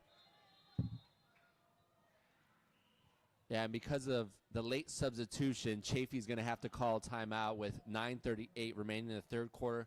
This is their second offensive possession here in the second half. Jaguars' first offensive possession, they went 3 and out. 4th and short. This is a big 4th down right here, Trav. I mean, I feel like that's a good timeout to use as well. Right. I mean, you've been doing a lot up front when it comes to just motioning guys and getting guys in position, but I'm having a little bit of confusion on the play before that where you're 3rd and short and you get stopped for less than a yard. Good timeout by coach, getting everybody aligned and figuring out what they want to run. A first down will get Chaffey into field goal territory. They're up 10. This is a big opportunity for the Jaguars to get a turnover on downs and get the ball back into the offense's hands. Looks like up front they have C.J. Clavier. Then the bigs in the middle. Number 94, Ayad Self. 99, Joshua Clayton. And 47, the defensive end, Joseph Brinkman. At the top of your screen, they have, was that 6? They're going to line everybody and up Jones, on the wall. Jones on the line as well. They're going to hand the ball off. Oh, he's in the backfield. Nico Ta'a with the TFL and the 4th down stop for the Jaguars. Man, those gloves are clean. I'm surprised he hasn't been in the game. That's his first time getting in. He's going to make a big play. Great job, Nico, getting in the game. Nico out of Lincoln High School with the big 4th down stop, and Jaguars get the ball back with 9:33 remaining in the third. Love to see that. Jaguars come out with the win. That will be a play highlighted on the defensive side. Oh, for sure. And I mean, you got to give credit to that. Like, there's a guy on the sideline the whole first half, right? Only doing special teams. Right. You come in on a big down where they really need you, 4th and short, and you come in and make a play for the team. That just shows how much you're there for the team, not just for yourself. One-on-one coverage on the top. They're going to hand it off to Blocker. Blocker's twirled around and thrown down by Savage Dejournay Simmons for a short gain. And like you said, going back to the run game, Bo. I mean, that's their bread and butter here. They brought the backup quarterback in for a reason. But love to see that they stick to their guns. Just would like to see maybe on 2nd or 3rd down they throw the ball to the single receiver. He's one-on-one up there, pressed up. See if we can abuse that. Blocker again has a lane at the 40. Keeps his feet moving near the first down marker. He's going to be about a half yard short on 3rd down. 6 plays for McCutcheon all through the run game. Great job, though, getting 3rd and short again, right? This is what you want. This is the position you want to be in right here. 3rd and 1, 3rd and inches. You know what I'm surprised? We haven't seen a lot of QB sneaks at this level on 3rd and shorts. I think it's just because, like you said, being in the shotgun so much. Oh, they're going to give him the first down. Okay. Yeah, it was close. That's why Yeah. 3 inches. It was close. Nice hard run by Blocker. Back-to-back runs, giving him a first down of 10. Ball at the 44. Jefferson in motion, comes tight. Chaffey has 6 on the line. Looks like damn near Movement 7. up front. That's one of the things about bringing up bodies to the line of scrimmage. You get that offensive line second guessing. And this is kind of what we were talking about, right, Bo? You see all these guys in the box. You got a wall right there in front of you. I mean, what are you going to do? Are you going to keep trying to pound through the wall? It's like beating your head against a brick wall, right? Is it going to move or something else going to happen? You know, so, I mean, making an adjustment here is probably good, but also your lineman got to realize, like, maybe a freeze play should be in line here. They have Chaffey 6 in the box, and like a strong safety, looks like he's going to be coming off the edge. And if he does, Southwestern will have the numbers near side. He backs off. They want to go one-on-one. Clint Thomas Jr. on the go route. Oh, yeah. Gets it at Love the to see 35. it. The flag is thrown, but Clint Thomas Jr. will take it 66 yards to the house. Wow. Travis, were we calling for that? I mean, I think we were calling for that. I don't know. I think I did. I think a couple times. I mean, but that's what you got to do against teams like that. They want to look aggressive, you know, and they want to press you. But then all of a sudden they want to bail. By that time, they're already even, right? And you can't really do much about it because now you only got one guy covering one guy. And when you ain't got any help and you got the quarterback just floating it up there, and even though he was holding him, the timing of the pass was just so perfect that. Well, he put enough air under it, right? Yeah. How many times do we see that ball on the line, not allowing your receiver space and room to get under it? And his first pass of the game, I had it at the 44. I had 66. We're going to give him an extra 5 today, I like Andrew. the statisticians there, Yeah, okay? I know. He's done a great Andrew's job been for right. us. He's been on point all day. I'm gonna call it 66.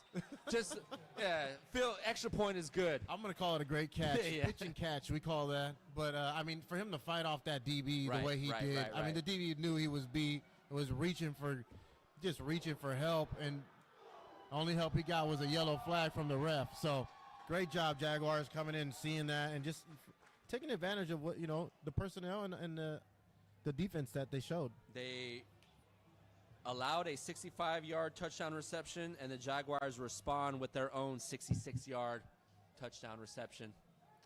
One-upped them. Can't count Chaffey out, though. I mean, No. they're still up by 3, yeah. and they have been doing their due diligence on offense. Before that play, the Jaguars' sideline was dead. They had no juice, no energy, and that big play gave them a shot in the arm. Well, it gave them some confidence, right, Yeah, Bo? yeah, When you yeah, get 4th and inches, 4th and 1, and you got a big 4th down stop, that whole momentum shift, and then all of a sudden you're on offense throwing a big play up there, and they're trying to take it back from you by blitzing you up, you know, on the front, and then you just torch them down the sideline. I mean, it just flips the whole game. This one through the He touched hands it. of the He's gonna take returner. it. He's going to have to return it out from the end zone, and Eads rides him out of bounds. Schwick, an 18-yard return, gets the ball out to the 18. That's where Chaffey will start. Momentum has shifted a little bit. Oh, yeah, and you can tell. I mean, by the way, number 15, Jacob Serzansi, ended that last play right there. I mean, you just know that the Jaguars are firing all cylinders. Special teams is coming out hot, right? And they're finishing plays now. They're not waiting for anybody to get up. They're going to put them down.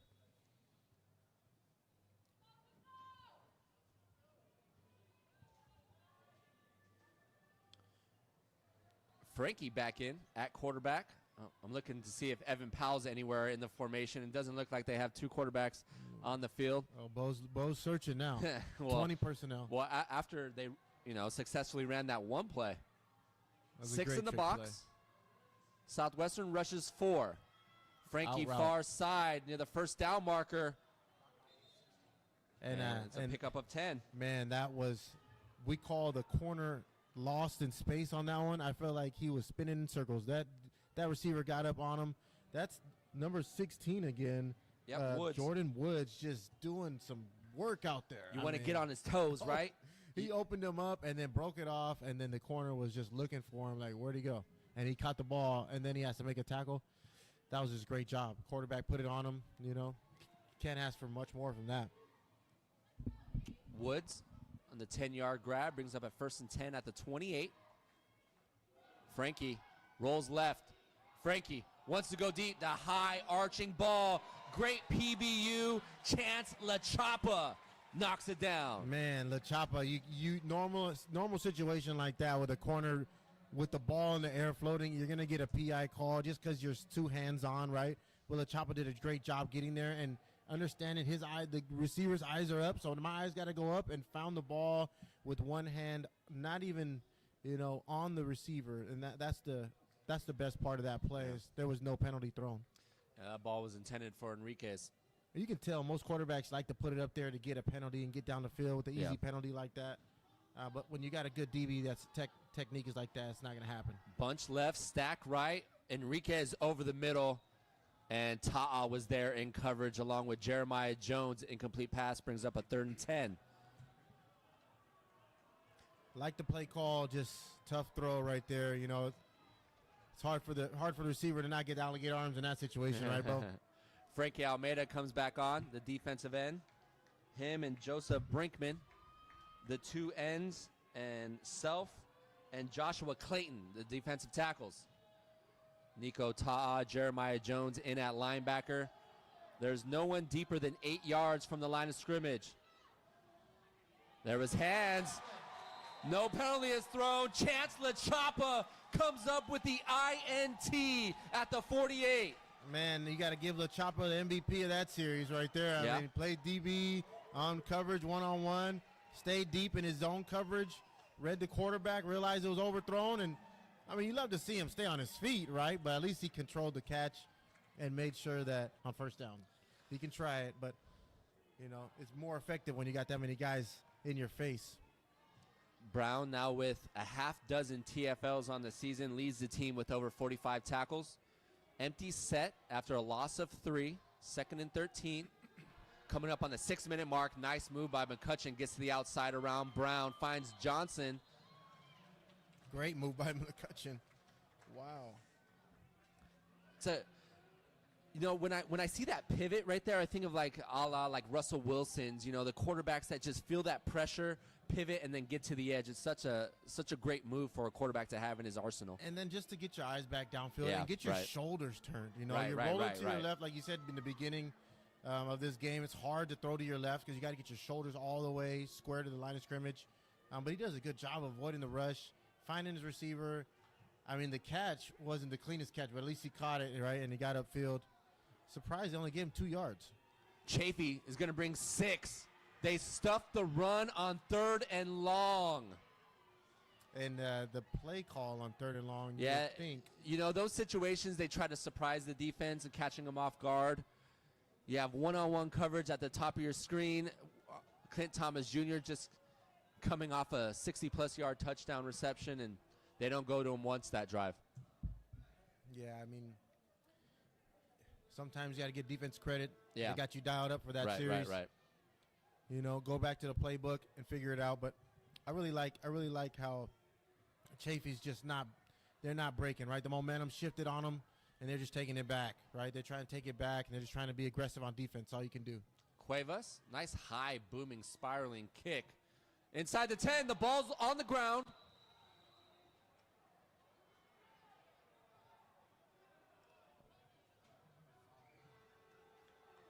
They're going to say Chaffey ball. Yeah, it's been a couple catches here that have been, I don't know if it's hard to see or if it's just a wind factor. I don't really feel much wind. But yeah, the sun's behind us, so yeah, it definitely wasn't the sun. But that was a nice high spiraling kick moving left to right. It comes down hard for sure. When it spirals like that, you really got to get under it and really get your hands underneath. When you can see the movement from our angle, that's coming down sideways on the returner. I remember catching punts. They're never easy, especially spirals. They're like little bombs. They come down hard. Evan Powell back in. 3 receivers to the left of Powell. Ball at the 12. Jaguars get a 3 and out.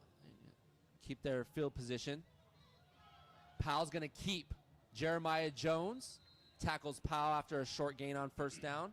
4:50 and counting here in the 3rd quarter. Jaguars down 20-17.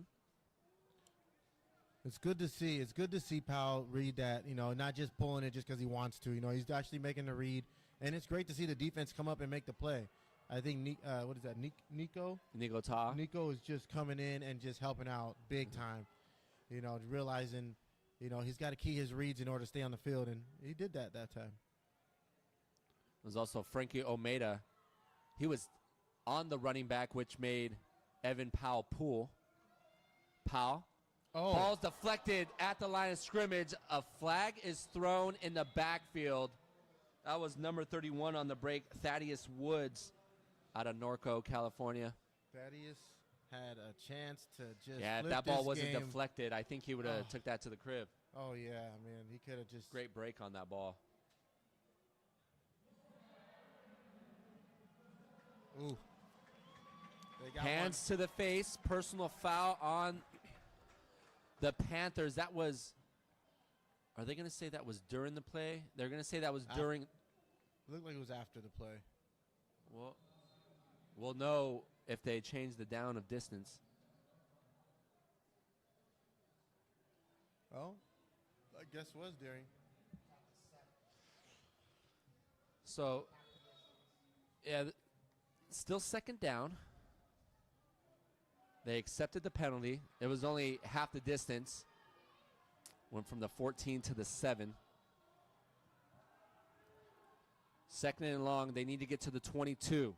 3 receivers to the left. There was movement up front. C.J. Clavier gets through. Nice open field tackle by Eads on the far sideline. Yeah, those tackles aren't easy. Great job getting up the field. He just seen the running back leak out and didn't hesitate. I mean, that's how you make those tackles, right? You get downfield. You realize that if you wait a split second, he has a chance to catch it and make you miss. So as soon as he catches the ball, you got to bang, bang, make that tackle. And that's what good safeties do. Close the space as fast as they can. Halliburton. Eads, sorry, has 19 tackles, does he not? Wow. No, yeah, he has more than that. Those stats are old now. Oh, sorry. Yeah, no, you're good. Eads has now 27 tackles on the season. Oh. Powell pressured somehow, gets skinny, slides through 2 defenders, throws that one away, and the Jaguars defense comes up big. Yeah, they do. And Powell, I mean, he's 6'4", 195, but he looks like a tall drink of water right there. Just slippery, man. He gets through the line and just makes the guy miss. I thought he was going to have a safety right there. That was close. 3:21 remaining in the third quarter. Jaguars defense comes up big. They're going to keep this field position. And they got to give shout out again to number 16, Nico. I mean, the guy is just relentless with the pressure, forcing him to just throw the ball out of bounds or up the field. Oh, that ball's blocked. Joseph Brinkman off the edge, comes in, gets a piece of it. Very similar situation when the Jags had their heels on the goal line, partially blocked, and then they get it inside the 35. Keep field position. When you flip the field, like you said, Bo, it changes the whole momentum of the game. We saw that at the end of the first half for Chaffey, right? The first half, I mean, let's see what the Jaguars can capitalize here.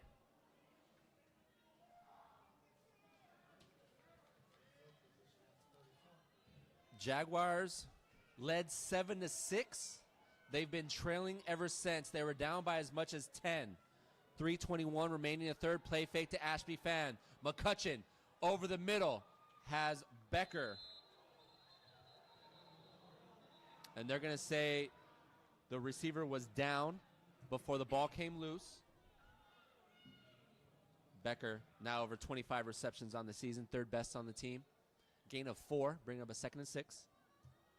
Now dipping under 3 minutes remaining here in the third. Also want to kind of give a shout out to the Chaffey crowd over there. I mean, it's pretty big for a team with this record. Most teams don't travel that well. Good point. That's really good to have that support. Ashby Fan remains in as the single back. 3 receivers to the right of McCutcheon. McCutcheon near side to Jefferson at the 27. Turns, gets upfield, breaks a couple tackles inside the 20, and a first down grab for Jefferson. A 14-yard gain through the air. I don't know how you can leave that big of a target open, but It was a great target for the quarterback to find and get a first down. Well, Chaffey came up, tried to make that tackle. 2 guys were there, but too much space. Yeah, I mean, that's what you were talking about earlier. Yeah, too much space. Allowing Jefferson to get upfield and make a move. Yeah. Just wondering who had him. I'm sorry. Yeah. Who was on that? I think they were in zone. They just dropped back. Oh. We have a double move. Ashby Fan. I love that play call. It works so well. Just overthrew his intended receiver, and that was actually really good coverage by Chaffey. You get the tight end to go in the flats. You clear out with a post over the top, and then it's almost like vertical routes, right? Yeah. You clear out one way, clear out the post, and then that seam is usually wide open for the running back. It's just they ran into it. I think they collided a little bit. Yeah, they did. Initially, the spacing wasn't there. And the timing with the quarterback wasn't right, so he just had to put it up and see if they can get to it. But, I mean, you'd love to see him go back to that, right? That was a good play call. 2nd and 10 after the incomplete pass. 3 receivers to the left of McCutcheon. McCutcheon is going to adjust at the line. Man-to-man coverage on the far side of the field. Hits Becker over the middle. And Becker to the 10 after a gain of 6 to bring up a 3rd and 4.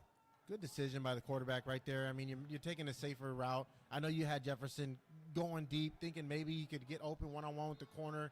Corner was bailing, but also had a guy in his face in underneath. So, I mean, that was just a good play. Quick pitch and catch, right? Get about 5-6 yards and get a chance to get the first down. Double formation, tight wide receivers, Klein and Jefferson at the top of your screen, Becker and CTJ at the bottom. They're going to go Ashby Pham out of the backfield, and that was well covered by Chaffey. Well covered, yeah. That linebacker and realized. The safety over the top. They realized he's a scat back, right? You got to keep an eye on him, and he leaked out, was running a route, wasn't just trying to block. So it was a good job by them. On comes the field goal unit, Jacob Cuevas with a field goal here today already. This one from 27 yards out, looks like right in the middle of the pitch.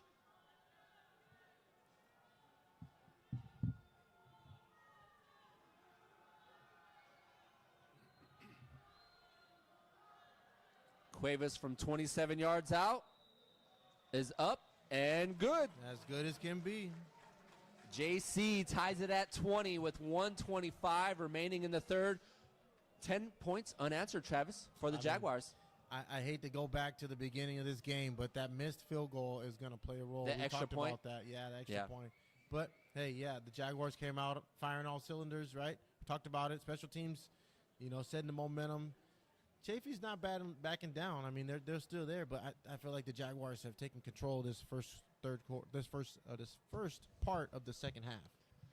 We talked about Chaffey's 1-8 record, but looking at their last 4 losses against a really good Riverside team, lost by 14, took Mount San Jacinto to double overtime, lost to them by a field goal, then lost to Mesa by 10 and Palomar by 4. So all within 2 possessions, and when you know football, you see 2 possessions, anything can happen. One bounce of the ball goes one way or the other, and it's a completely different ball game. Right now, Jaguars have all the momentum. They do. 2020 to see if they can ride with it. I have to say, I haven't seen a kick return formation like this in a while. 3 back. See how they do. It's like a 3-3. It was more of a soccer formation. Got a lot of blockers, though.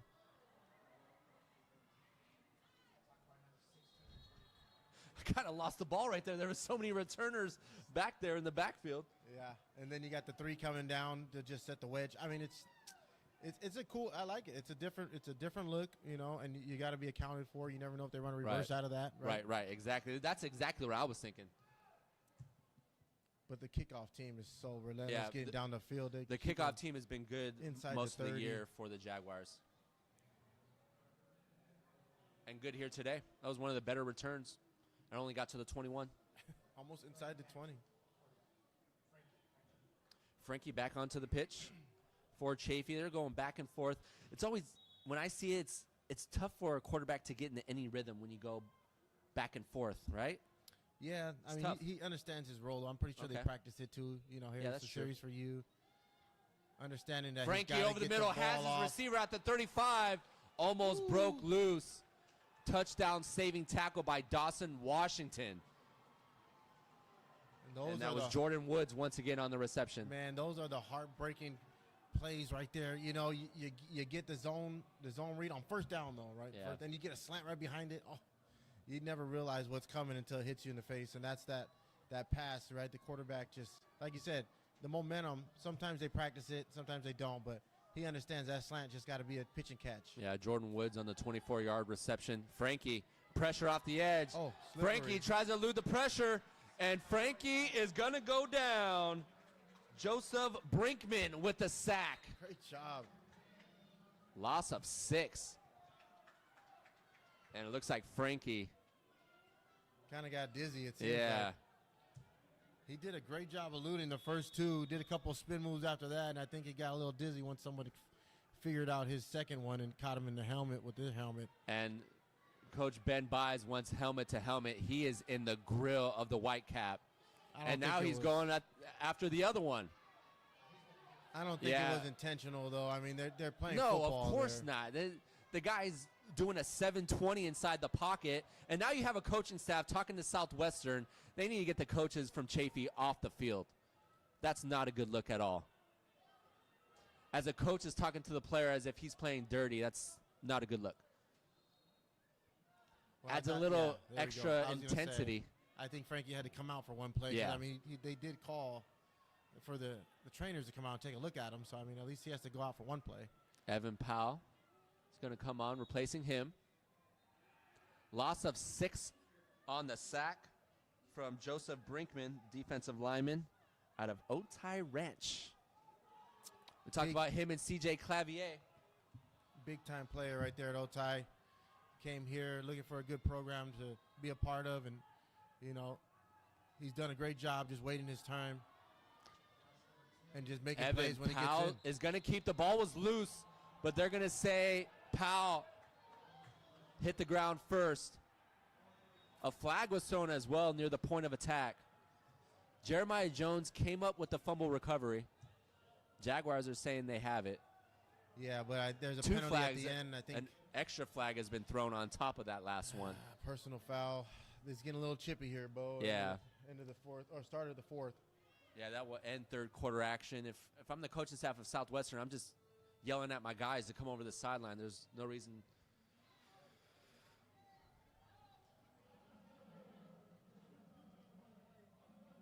Unsportsmanlike conduct on Southwestern. All right, so, yeah, 2 unsportsmanlike conducts on both sides. Penalties will offset. The down will count, so it'll be a 3rd and 16. That will end exciting third quarter action here at Devore Stadium on the Cali Photo Sports Network. 20-20, Travis. We head into the fourth. If the Jaguars come out with the win, they are bowl eligible. If they come out with the loss, it's going to end their season. So we have 1 quarter to figure that out. And it seems like they're taking control of this second half. Yeah, right? they definitely – Chaffey started with the momentum after that big 65-yard touchdown reception.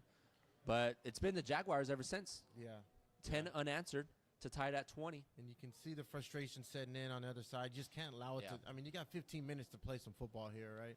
You can't allow those penalties to take over the last 15 minutes and just kind of, make the end result what it shouldn't be, right? That's the hardest thing.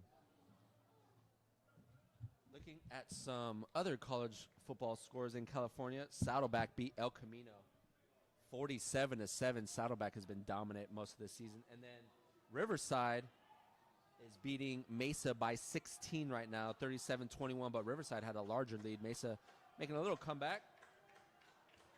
Those are pretty much the big games.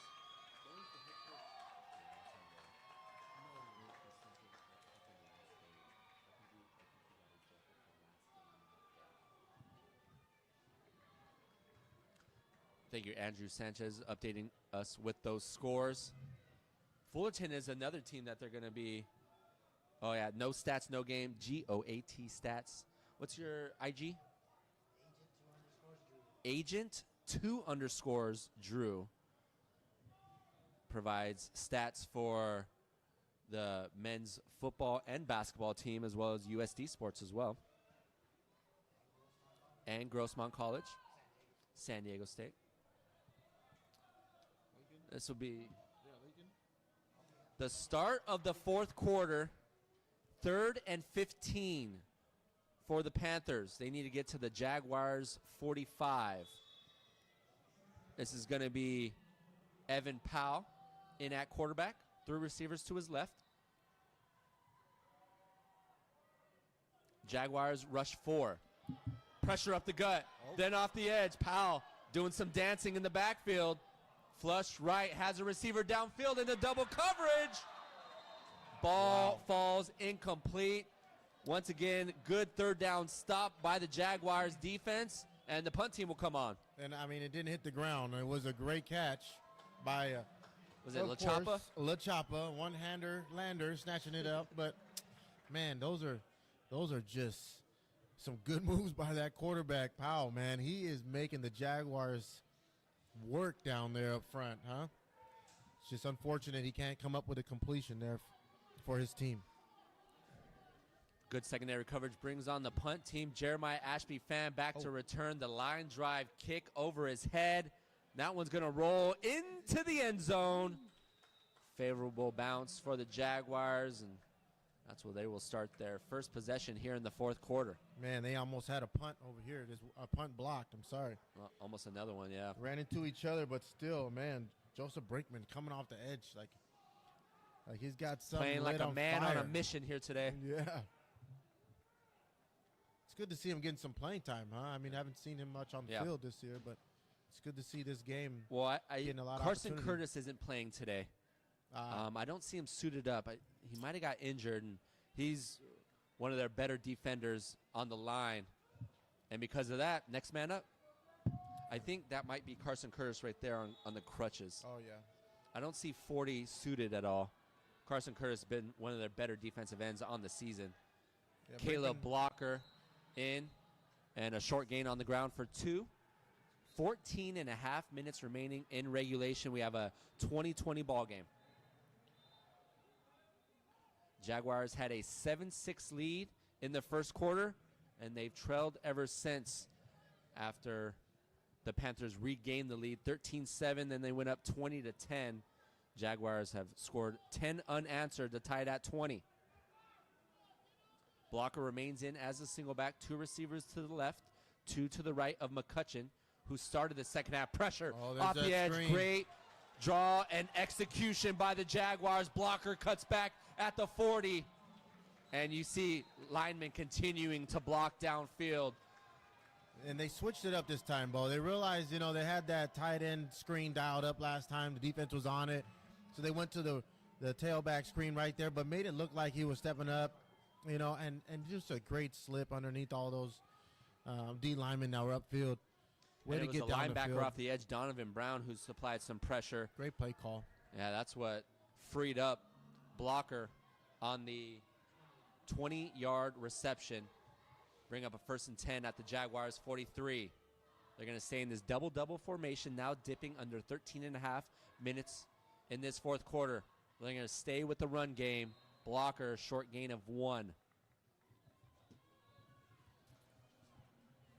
Who you get? You got 99. Miking Cash on the tackle. Also had 52. Trayshawn Walker.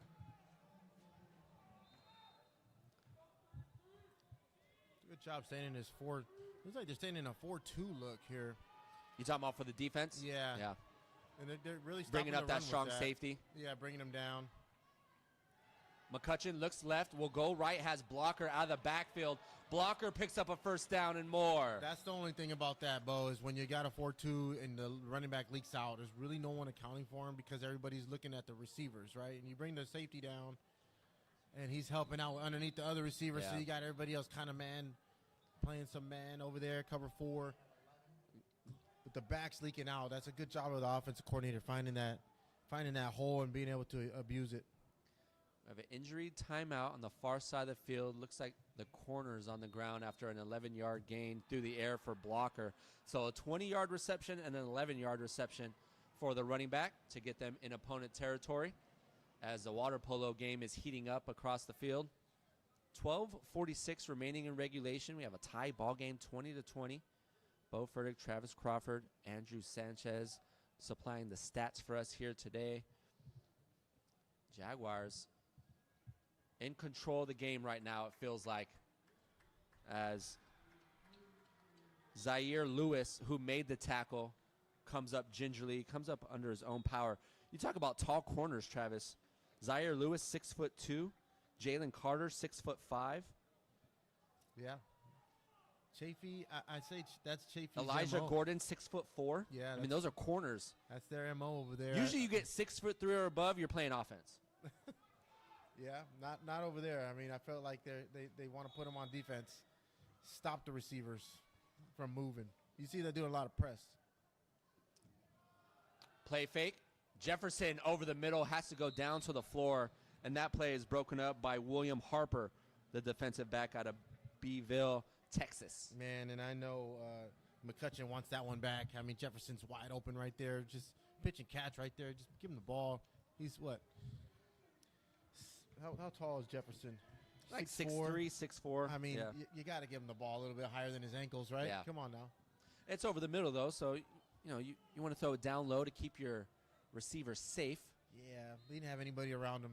At least he can catch the ball. And you see what he does when he has the ball in his hands in space. McCutcheon has Clint Thomas Jr. inside the 35 with a backup corner in on that far side of the field. Actually, no, they have Jalen Carter guarding CTJ now, but another nice pitch and grab for a first down through the air. Yeah, and I feel like he's a little, when he has to throw the ball 10 yards, he's getting a good zip on it. Yep. It's just him trying to just touch it a little bit too much when he has a shorter routes up the seam.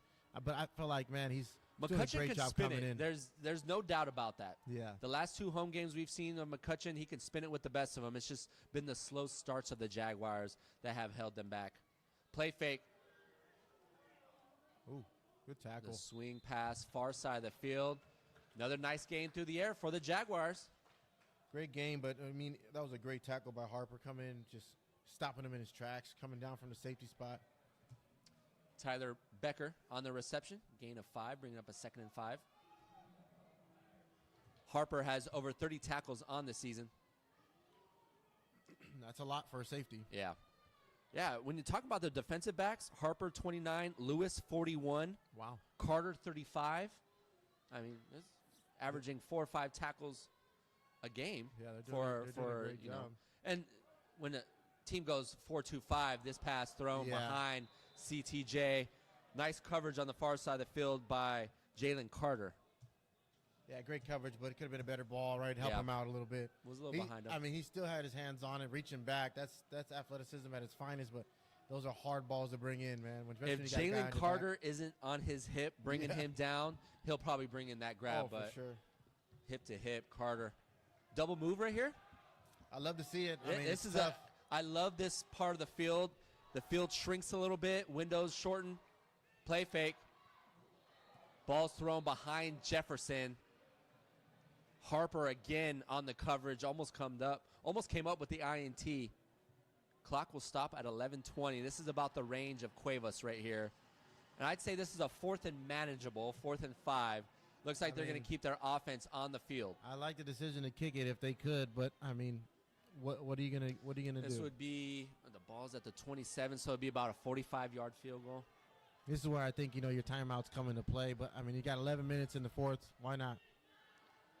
McCutcheon rolls left. Pressure is on, and that ball's deflected at the line of scrimmage. Turnover on downs. Great job coming up and making that play. Zaire Lewis, after getting injured, comes in and knocks that ball down from the pass of McCutcheon. Turnover on downs back to the Panthers. I mean, those are hard plays to digest there. I mean, you want to do a sprint out. You want to try to get a couple yards on a quick pitch and catch, right, from either your back out or your tight end out.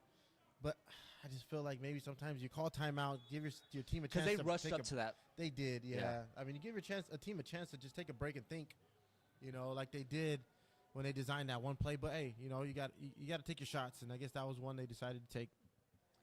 11:16 remaining in regulation. Ball back to the Panthers. They've led by as much as 10 here in the second half. There's that sprint out we were talking about. Powell rolls right. And good coverage by Grant Williams. Saw that stop route, and Williams good coverage on Enriquez wasn't there. I think he just sprinted right on that comeback route for Enriquez, and great recognition by Williams on the near side. Yeah, I mean, the route development wasn't the best. You know, I felt like they were already, all the routes were done by the time he even got to the sprint out. Okay, so fair enough. Maybe adjusting that play call there probably would have helped him in that. But the defense was on it all, so that was great call on the defense right there. Dialed it up. Incomplete pass with 11:11 remaining in the fourth quarter. 2nd and 10. Ball at the Panthers 27. Stack on the top, bunch on the right. Nice pass near side, leading the receiver. That's number 5, Nehemiah Harrison. Who's done it all for them. I mean, cat punts, kick returns. 3rd on the team now with 25 receptions on the season. His 3rd reception on the night. Got those aqua turquoise gloves on. Gain of 4, bring up a 3rd and 6. Put him to use for sure. Got to give credit to that formation, though. I mean, yeah, bunch to the field and then empty doubles to the boundary. I mean, those are hard to develop. 2 receivers come off, 2 running backs come on. It's Schwick and Halliburton, and Chaffey is going to need to call a timeout with 3rd down. Yeah, good decision. Yeah. They were coming up close on a delay game and already at 3rd and 6. They wanted to keep it manageable for a 3rd down attempt. 10:25 remaining in the fourth quarter. Jaguars 20, Chaffey 20 here on the Cali Photo Sports Network. Bo Furtick, Travis Crawford, Andrew Sanchez providing the stats. Travis, come back to the stadium. What memories come back to you that hit the that prefrontal cortex? Those 1 or 2 memories that always stand out. There's a lot of them, man. I don't know. I think back of playing against a bunch of teams here and never really got a chance to play much against Chaffey here. But there's a couple teams, Mount San Jacinto, Glendale, Golden West. I remember we played them a couple times. There was a touchdown. We had an interception on our 20 and took it back to the crib. But that was just something I always look at our sideline and always remember not stepping out of bounds right there. And had a lineman chasing me down, reaching for my shoulder pad there, and just kind of outslipped that one. But I see the new field, and I just wish it had the grass back, But hey, what can you do? Turf is in session, right, bro? Yeah. 3rd and 6 out of the timeout. Powell play fake, pressure from behind, has his receiver, but a big hit by Eads, but a great grab by Nehemiah Harrison for the 1st down. Great 3rd down conversion for the Panthers. Talk about bringing back memories right there, Bo. I mean, that number and everything and that sound, Did you wear 4?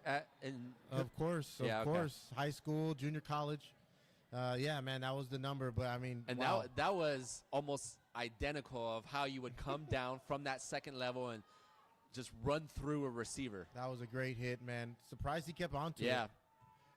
Yeah, great job by Harrison. Gain of 16 for a 1st down. Big 3rd down conversion. Powell over the middle has Harrison again. Harrison 3 receptions back to back to get into opponent's territory. And that's just, man, that's unaffected right there. The hit was a big hit, but to get up and get another big time completion down the field just shows the type of player he is. Just the physicality in this team and the mental capacity, the mental toughness, you know what I mean? To get up and just realize, hey, I got hit, but I'm going to make a big play. Regardless, I'm going to help my team get down the field. 27-yard gain through the air. Powell was a split back formation. Halliburton. Play fake to him. They're just gonna shot put it in the flats to Brendan White. He White. didn't even throw that. Huh? He just pushed it. That was a Phillip Rivers throw right there, if I had seen one. To the boundary, though. I mean, I guess you got to get it out right now. But. That play was designed to do that, right? I mean, it was there was no read. It was just a simple fake the run, get it out in the flats, get some yards. It 5-yard gain. Toss real quick from the shoulder pad. But it's like he wasn't far enough to get a complete throw in, but he was still close enough to just get a little toss. Pressure off the edge by Almeida. Powell's going to have to run. He has a lot of room inside the 10. And that's once again, rushing forward, leaving lanes open for a running quarterback. Led the team in the first half. in rushing. Giving those D tackles a break now. Yeah, Man, they're just, they've been in the whole game trying to stop that. And gain of 14 on the ground for Powell. tough. He's going to remain in. Powell, 6'4", 200 pounds. Lean and quick, man. Yeah, This out guy's- of Cajon High School, another good program. Oh, yeah. You can tell he's ran a lot in that program. From that program, he's learned a lot, and you can tell he's developed a lot of skill. Coming out with this split formation again. Flushed right. Powell's just going to throw this one away outside the tackle box. Live another down, bring up second and goal. Smart decision. Stop the clock, right? I mean, it's 8 minutes left, but still, you don't got to run out of bounds. Live Take to a play hit. another down. Yeah, I see too many times where quarterbacks will continue with the ball, run out of bounds, and lose like 2 or 3. Yeah. When they could have just thrown it out of bounds and, nothing lost, nothing gained. Smart.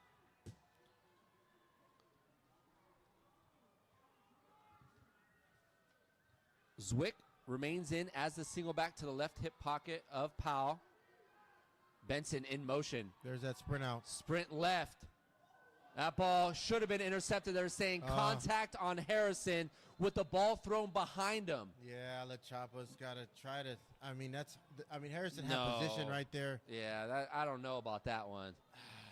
That's tell you. Hit him in the back before the ball got to him. So that play was set up to go that front pylon, I'm assuming. Yeah, it was. So they had him. He motioned down the stack, right? One ran the corner, one ran the out route. Right. And if he would have threw it sooner, he might have had a better, maybe a chance to complete that. But because it was so late, all LaChapa could really do was just kind of not get boxed out, and he just had to take the penalty. It's tough. I mean, he's trying to play the ball, but you're going through the man from behind, right? Yeah. Gotta understand that the help you have behind you. So you're able to step up a lot sooner instead of just looking at the quarterback throw the ball. It just puts you in bad position. Evan Powell in an empty set after the penalty. It's still second down. It's not an automatic first down. Oh, pressure up the middle. Powell is going to go down. Nico Ta'a with the sack. Knocks back Powell to the 17 or 18, a loss of 15. Man, I mean, can you dial up a better blitz on first down? You just got a penalty, almost put you inside the 5-yard line. And they were at the 2. Oh, my gosh. And then all of a sudden now you're just like, you know what? Let's just go. We're going to bring the house. You guys want to go empty? Well, you're going to have to throw the ball with us in your face. And for them to just disguise it up and get Nico free like that, just a great defensive call right there. The down and distance says third down. They have second. Grant Williams makes a break on the ball and a great PBU for him. Well, they had first down because of the penalty. No, so I don't think you're given a penalty anymore on that first. It was in the end zone. Pass interference. Okay. All right, third down now. The down and distance was messing me up. And doing high school and college isn't really helping me right now either. It's okay, bro. Football's football. We're all going to figure it out. But, yeah, I mean, that was a great job. I really thought Powell should do it sooner. I mean, the slant, he had leverage on him, but he waited for the DB to get back in place. Jaguars bring pressure again. Oh, he got outside of it, though. Powell looks down to the end zone, has a receiver. That ball's intercepted in the end zone by the Jaguars. Number 4, Captain Dylan Eads out of Christian High School with the INT. Big defensive play for the Jaguars. 7:03 remaining in the fourth. Man, can you ask for much more? Dial up a blitz, get a sack, dial up a blitz, get an interception. Yeah. Gotta love that. Number 4 right there doing big things for his team, especially when he had the receiver out in front of him, right? The ball was thrown to the receiver, but a little bit higher than expected, and he ended up realizing the ball was coming to him. The quarterback gave his receiver a chance, right? Yeah, but when he's 5-something, yeah, right. It's right, hard right, when you give him that much of a chance. And when you're being flushed right like that, throwing off your back foot, there's. I mean, it was a great. He did give him opportunity, but it's just tough. Trying to make a catch like that, you got to time it up. He was throwing to Brennan White, who stands 5'7". Not the best player to throw a jump ball to. To the middle of the field, but hey. Opportunity is an opportunity. You got to take advantage of it. And it looks like Eads did. Evan Powell, that was his 6th interception on the season. I want to say that was, I have Eads. That was his 2nd interception on the season. Oh, wow. Pass over the middle. Nice job by Nick Klein going down to the ground for that reception. His 24th reception on the season. Bringing up a 3rd and 4. 6:13 and counting here in the 4th. Jaguars going to get on the ball quickly. Silber. His first read wasn't there. His second read's not there. Oh, this is McCutcheon. Oh, he had Clint Thomas Jr. And a flag is thrown. Great job by McCutcheon to keep that play alive, giving Clint Thomas Jr. an opportunity. I mean, he had Ashby Fan in the flats, right? And he took a chance down the field. We talked about that before. You know, a lot of quarterbacks like to throw the ball down the field when they're covered to try to get that penalty because he can tell how aggressive the defensive back is on the receiver and his back is to him. So, I mean, when you put the ball up like that, you kind of give yourself a chance to get a big play without even having to get a completion. So that was smart by McCutcheon right there. When he could have checked it down, right, he decided to make the long throw.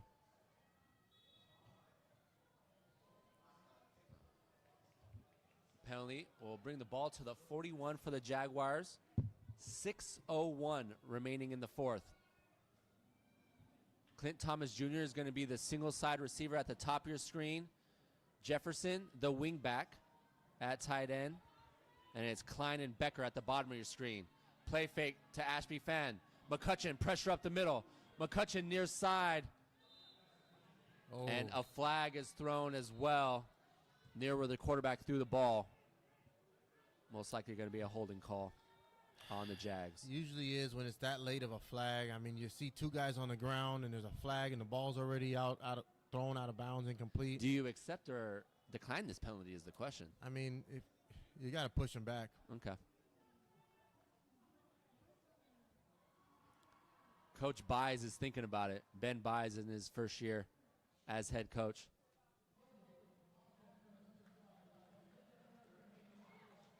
So they're going to accept the penalty because if you accept the penalty, you're giving them more opportunities, but it's more opportunities with more yards to gain as well. It also gives you a chance to run a specific defense, right? Because you don't really get that opportunity to have an offense that far behind the sticks, right? So now you can switch up your defense a little bit, be a little more aggressive, but also have a little bit like help two-man, two zone, depends. Bunch left formation for McCutcheon. McCutcheon with a lot of time has his receiver at the 37. Ball's loose and recovered by the Panthers. Great hit and stick on Tyler Becker, and the ball's recovered by number 32, Donovan Brown. Man, the man who came up with that hit was the guy we've been talking about all game, William Harper. This from the guy second level has just found himself in the right position at the right time and just put his helmet on the ball. I mean, you can say Peanut Tillman, right? Punches the ball. Yep. When you got someone like that can hit you and make the ball come out, you really don't need to strip him because the ball is going to fly regardless of what happens. That was just a great tackle, man. Yeah, and Becker, it was close to being either an incompletion or a completion, made a football move because it was so bang, but yeah, he had a chance to turn around and actually face the defender, so yeah, that was I think the technical factor. Football move. Evan Powell back onto the field, 2 receivers to the right. Says Swick as the single back. They're going to hand it off to him. And C.J. Clavier with the tackle after a gain of 5. I mean, he got almost, 5 yards? Not bad. I mean, for a 5'8", 150 running back, that's pretty good. First down carry. In between the tackles, under 5.5 minutes remaining in regulation. It's always a turnover or a big play to get the momentum back, and the Panthers have momentum on their side.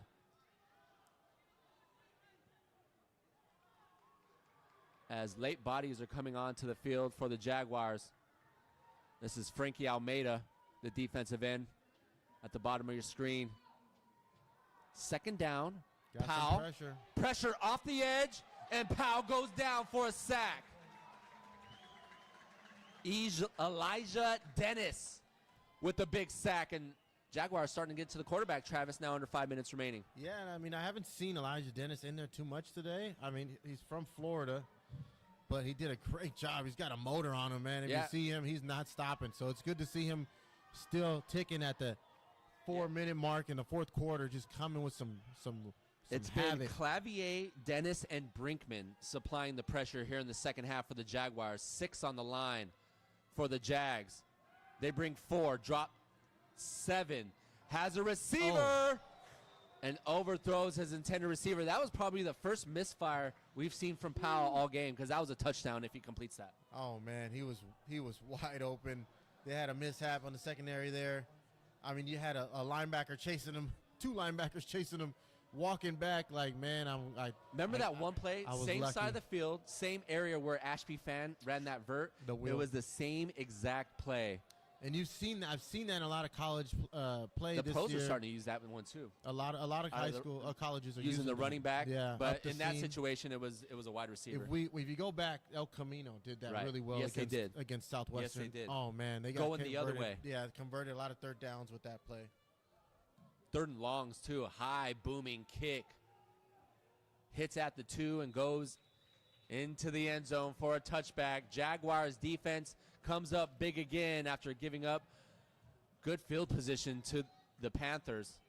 They hold strong. 4:12 remaining in regulation, Trav. 20-20. And you got to give credit to that D-line, man. The coach is doing a great job getting them in and out, just realizing that, hey, some of these guys are good, but we need them to be a little more aggressive on the pass rush, right? They can stop the run, but we need someone to come that's a little fresher, because they've been in the whole game, right? So they did a great job rotating them on that series. Clint Thomas Jr. at the bottom of your screen. He's lined up one-on-one. This is blocker. Had a couple nice gains through the air. Almost bounced off that tackle. Took a good shot, yeah. Yeah, Zaire Lewis just pushed him down. Pretty physical push right there. Yep. But, I mean, he still almost kept his feet. Like you said, them tree trunks are pretty sturdy. Gain of 7 will bring up a 2nd and short. Jaguars will be okay with killing clock here. 3:45 and counting. The corners switch sides. They're going to bring Jalen Carter one-on-one with Clint Thomas Jr. A nice lane, bounces it to the edge, has a block into opponent territory, cuts back, hops over a defender inside the 35, and a big run from Caleb Blocker. Man. 40-yard gain on the ground, the biggest of the day. When you talk about getting the defense confused, I mean, they looked confused right there. The corner was subbing in, then they had someone switch, and then all of a sudden there's a big gap, hand it off. I mean, that was a great job by the coach right there, just sticking to his game plan, handing it off when you see the box. I was surprised, he didn't throw that, but it was a great job handing it off right there. Light box here. Only 5 in the box between the tackles, and they're going to hand it off. That's what happens when you have a light box. The cutback, Caleb Blocker inside the 5, and Caleb Blocker is going to give the Jaguars a lead on a 33-yard touchdown run. After he just had, how many yards was that last run? Yeah, 20. Oh, man. Something. He ran almost, 55 yards there? Yeah, 50-plus yards on back-to-back carries. Wow, and the man's still walking off. I think he needs some oxygen down there. He might need oxygen mask, but he is the horse that is keeping the stable afloat right now. Man. First lead since 6:09 in the first quarter.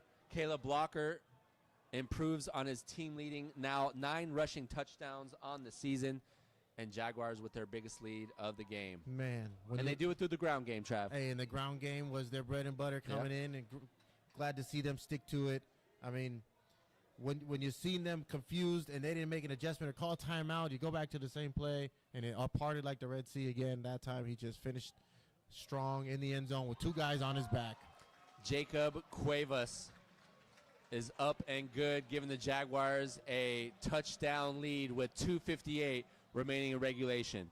Jaguars 27, Chaffey 20 here on the Cali Photo Sports Network. Maryland providing I say tough video work because, when you're a hitter, right, and you go from shadow to sun, it's the same difficulty for a camera person. Oh, yeah. Trying to track the ball out of that shadows into the sun and vice versa. You're talking about baseball now, right, bro? Yeah. Oh, okay. I was like, wait, hit it? No, hitting? You talking about I can hit anybody? I'm giving props to our videographer, Marilyn, right now because she's handling. I was kidding. I know you were. Yeah, it's a tough transition right there, but hey. Well, and you know, the sun is behind us, so I don't think the sun will make an impact anymore. But on that far side, maybe at the 30, if the ball's going that way, and so Chaffey, has to keep that in mind. Any pass really going that way from the 45 to the 25 right now on the far side of the field, it's gonna be a pooch kick. It looked like he was going to fair catch it initially. Brings it in at the 25. And that was Cole Renko on the 5-yard return. 2:54 remaining in regulation, Trav. Jaguars with a 7-point lead, 27-20.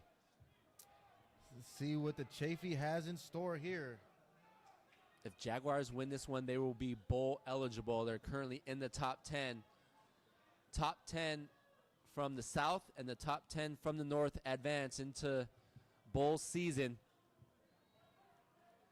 And if they are the higher seed, they will get a home game. Now, the question is here, Bo. I know, we talk about it. You want to win the game. Do you go for 2 if you score? Depending on how much time is left. Yeah. I mean, if there's no more time, there's still a lot of time left. But if they score with, under 20 seconds, under 30 seconds, I think they'll go for 2 for the win. Oh. Powell, so shifty in the backfield. Has a receiver, Enriquez, at the 35. How many times have we seen that today? At least 2 or 3. Powell's scrambling for his life and finds Enriquez deep downfield. Who's not the tallest, right? He's 5'10", 185, but can just adjust to the ball like no other, man. Nice. Like, the way he timed it, the way it came down, he didn't jump too soon. Enriquez. And we got some chipping going on here. But 38-yard reception for Enriquez. Come on now, keep it classy. Don't talk to the coaches. You're a player. Become a player. Yeah, what's going on right here?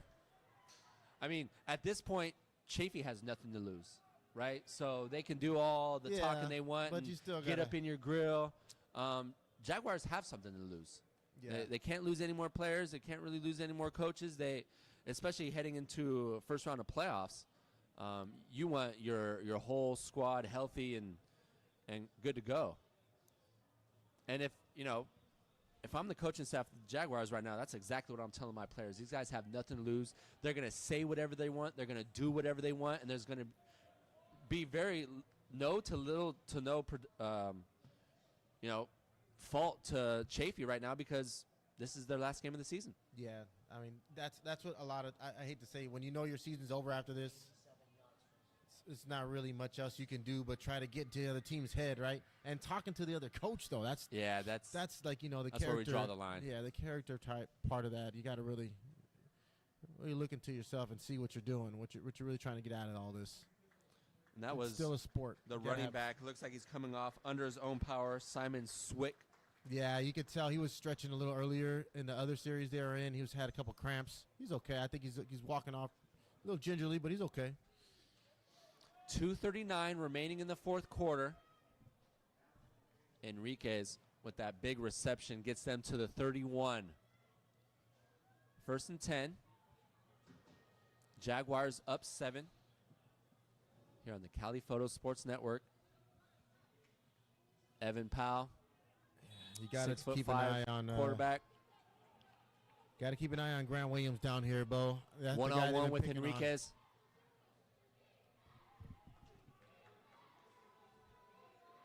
Halliburton, the single back. Play fake to him. Pressure off the edge by Brinkman. And Powell was flushed left. He'll tuck and run, pick up a gain of 4. Once again, Brinkman supplying the pressure off the edge. Brinkman's got that motor as well, right? That's the good thing about Southwestern, the recruiting, the way they've been recruiting guys out of state, guys in-state wanting to come here and just play with these type of, these different individuals. You always come into a program wondering who you're going to play with, right? Especially at a community college level. But when you get guys that are here that want to give it their all and want to continue to just be great and get to the next level, it motivates you to be better. Powell, far side, pitch and catch, no good. The incomplete pass will take us to the 2-minute warning. That will bring up 3rd down for the Panthers. It looks like they're bringing in 4 new D linemen right now. Oh, here comes timeout. Yeah, 2-minute warning. Oh, 2-minute warning. 2-minute warning here on the Cali Photo Sports Network, coming to you from Devore Stadium. Jaguars 27, Panthers 20. Bo Furtick, Travis Crawford, Andrew Sanchez providing the stats. Andrew, what's a stat that pops out to you right now for either side? Chaffey has 444 passing yards here today. Yeah, that's a big number. Usually that's a number you see for total offense, 444 passing yards. Frankie has 223. Powell with 221. 444 passing yards, Travis. Wow. Yeah. Yeah. Enriquez, 5 receptions for 187 and 2 touchdowns. He had 2 60-plus receiving touchdowns, averaging 38 yards per grab. Enriquez, that's a stat right there. Normally he's usually averaging around 14 or 15, so he's doubled that here tonight. That's what happens when you have those big plays. 38 yards per catch. Come on now. Come on, somebody. Coming out of the 2-minute warning, Jaguars up 7. Looking for a bowl bid. Yeah. 3rd down, split formation for Powell. Powell looks left, pump fakes. Double move. It's not there. Well defended. Chance LaChapa. Oh, I thought he came down with that one-handed interception. I thought he had Got it tingles too. down my spine. Man, he had it on the sideline over here earlier in the game, or earlier in the 4th quarter, right? And it was incomplete. And I thought he snatched that, brought it down. Man, that would have been a great play. That would have ended. That would have been a great seal to this game, right?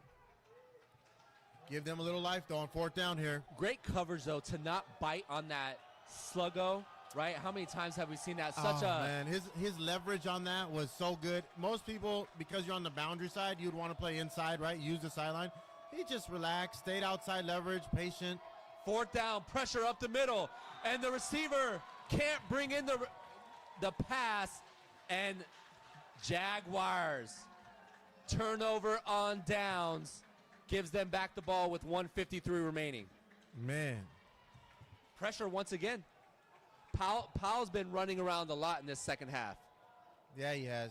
I was surprised that, he tried to throw that ball on backing up. Usually he can make that guy miss and get a good ball, go with his momentum going forward. But, he thought he saw him wide open. He just didn't follow through.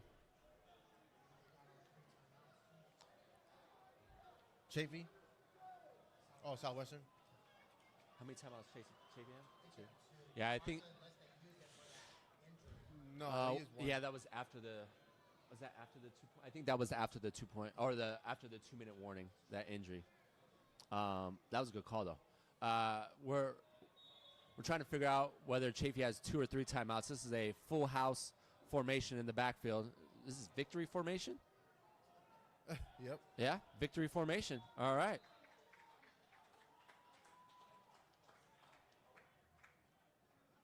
And Chaffey's going to be okay with letting the clock tick off. Jaguars, we're down by as much as 10. They've scored 17 unanswered, Travis, to close this game out. Impressive win for the Jags. The relentlessness is all I can think of right here. I mean, defense came alive. They had a lot of things pushed against them. They had fumbles, they had block punts, they had a lot of things that could have just made them think about quitting, right? Right. And that was something that was never in their to mind add at all. To that as well, coming off a 3-game losing streak. Skid, yeah. Right? So you're in that, and then you're in your head, and are we good enough? Are we really that team? And, yeah, just playing through. I mean, you got to give credit to the coaching staff here. They really rotated so many players this game. I when you watch the first couple games that we broadcasted, a lot of players stuck, right? They finished out the whole game. They played a lot of plays, but the coach did a great job of taking 4 D linemen out and putting 4 D linemen in to make sure that series just wasn't wasted, right? They got them off the field. They didn't give up a big play on third down and converted, and it changed the momentum of this whole game. It forced them to play against all of them and not just half of them. And that will end the 2025 regular season for the Jaguars. They will most likely have a playoff game. We don't know against who or where, but the Jaguars snapped their 3-game losing streak, improving to 7-3 on the season. Chaffey drops to 1-9, and a big win at home for the Jaguars, scoring 17 unanswered points to close the game out. Man, you got to give the Jaguars credit.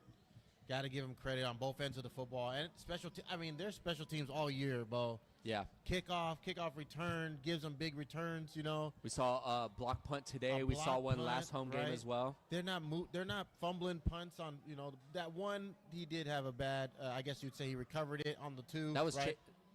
right. Ashby, right. Ashby, but other than that, they're not making big mistakes on special teams, right? They're actually capitalizing and helping their team win. And a lot of teams can't really take advantage of that, and the Jaguars did today. And I felt like that's what they need to do going forward, and you got to give them credit that the coach that came in did a great job. Go Jags.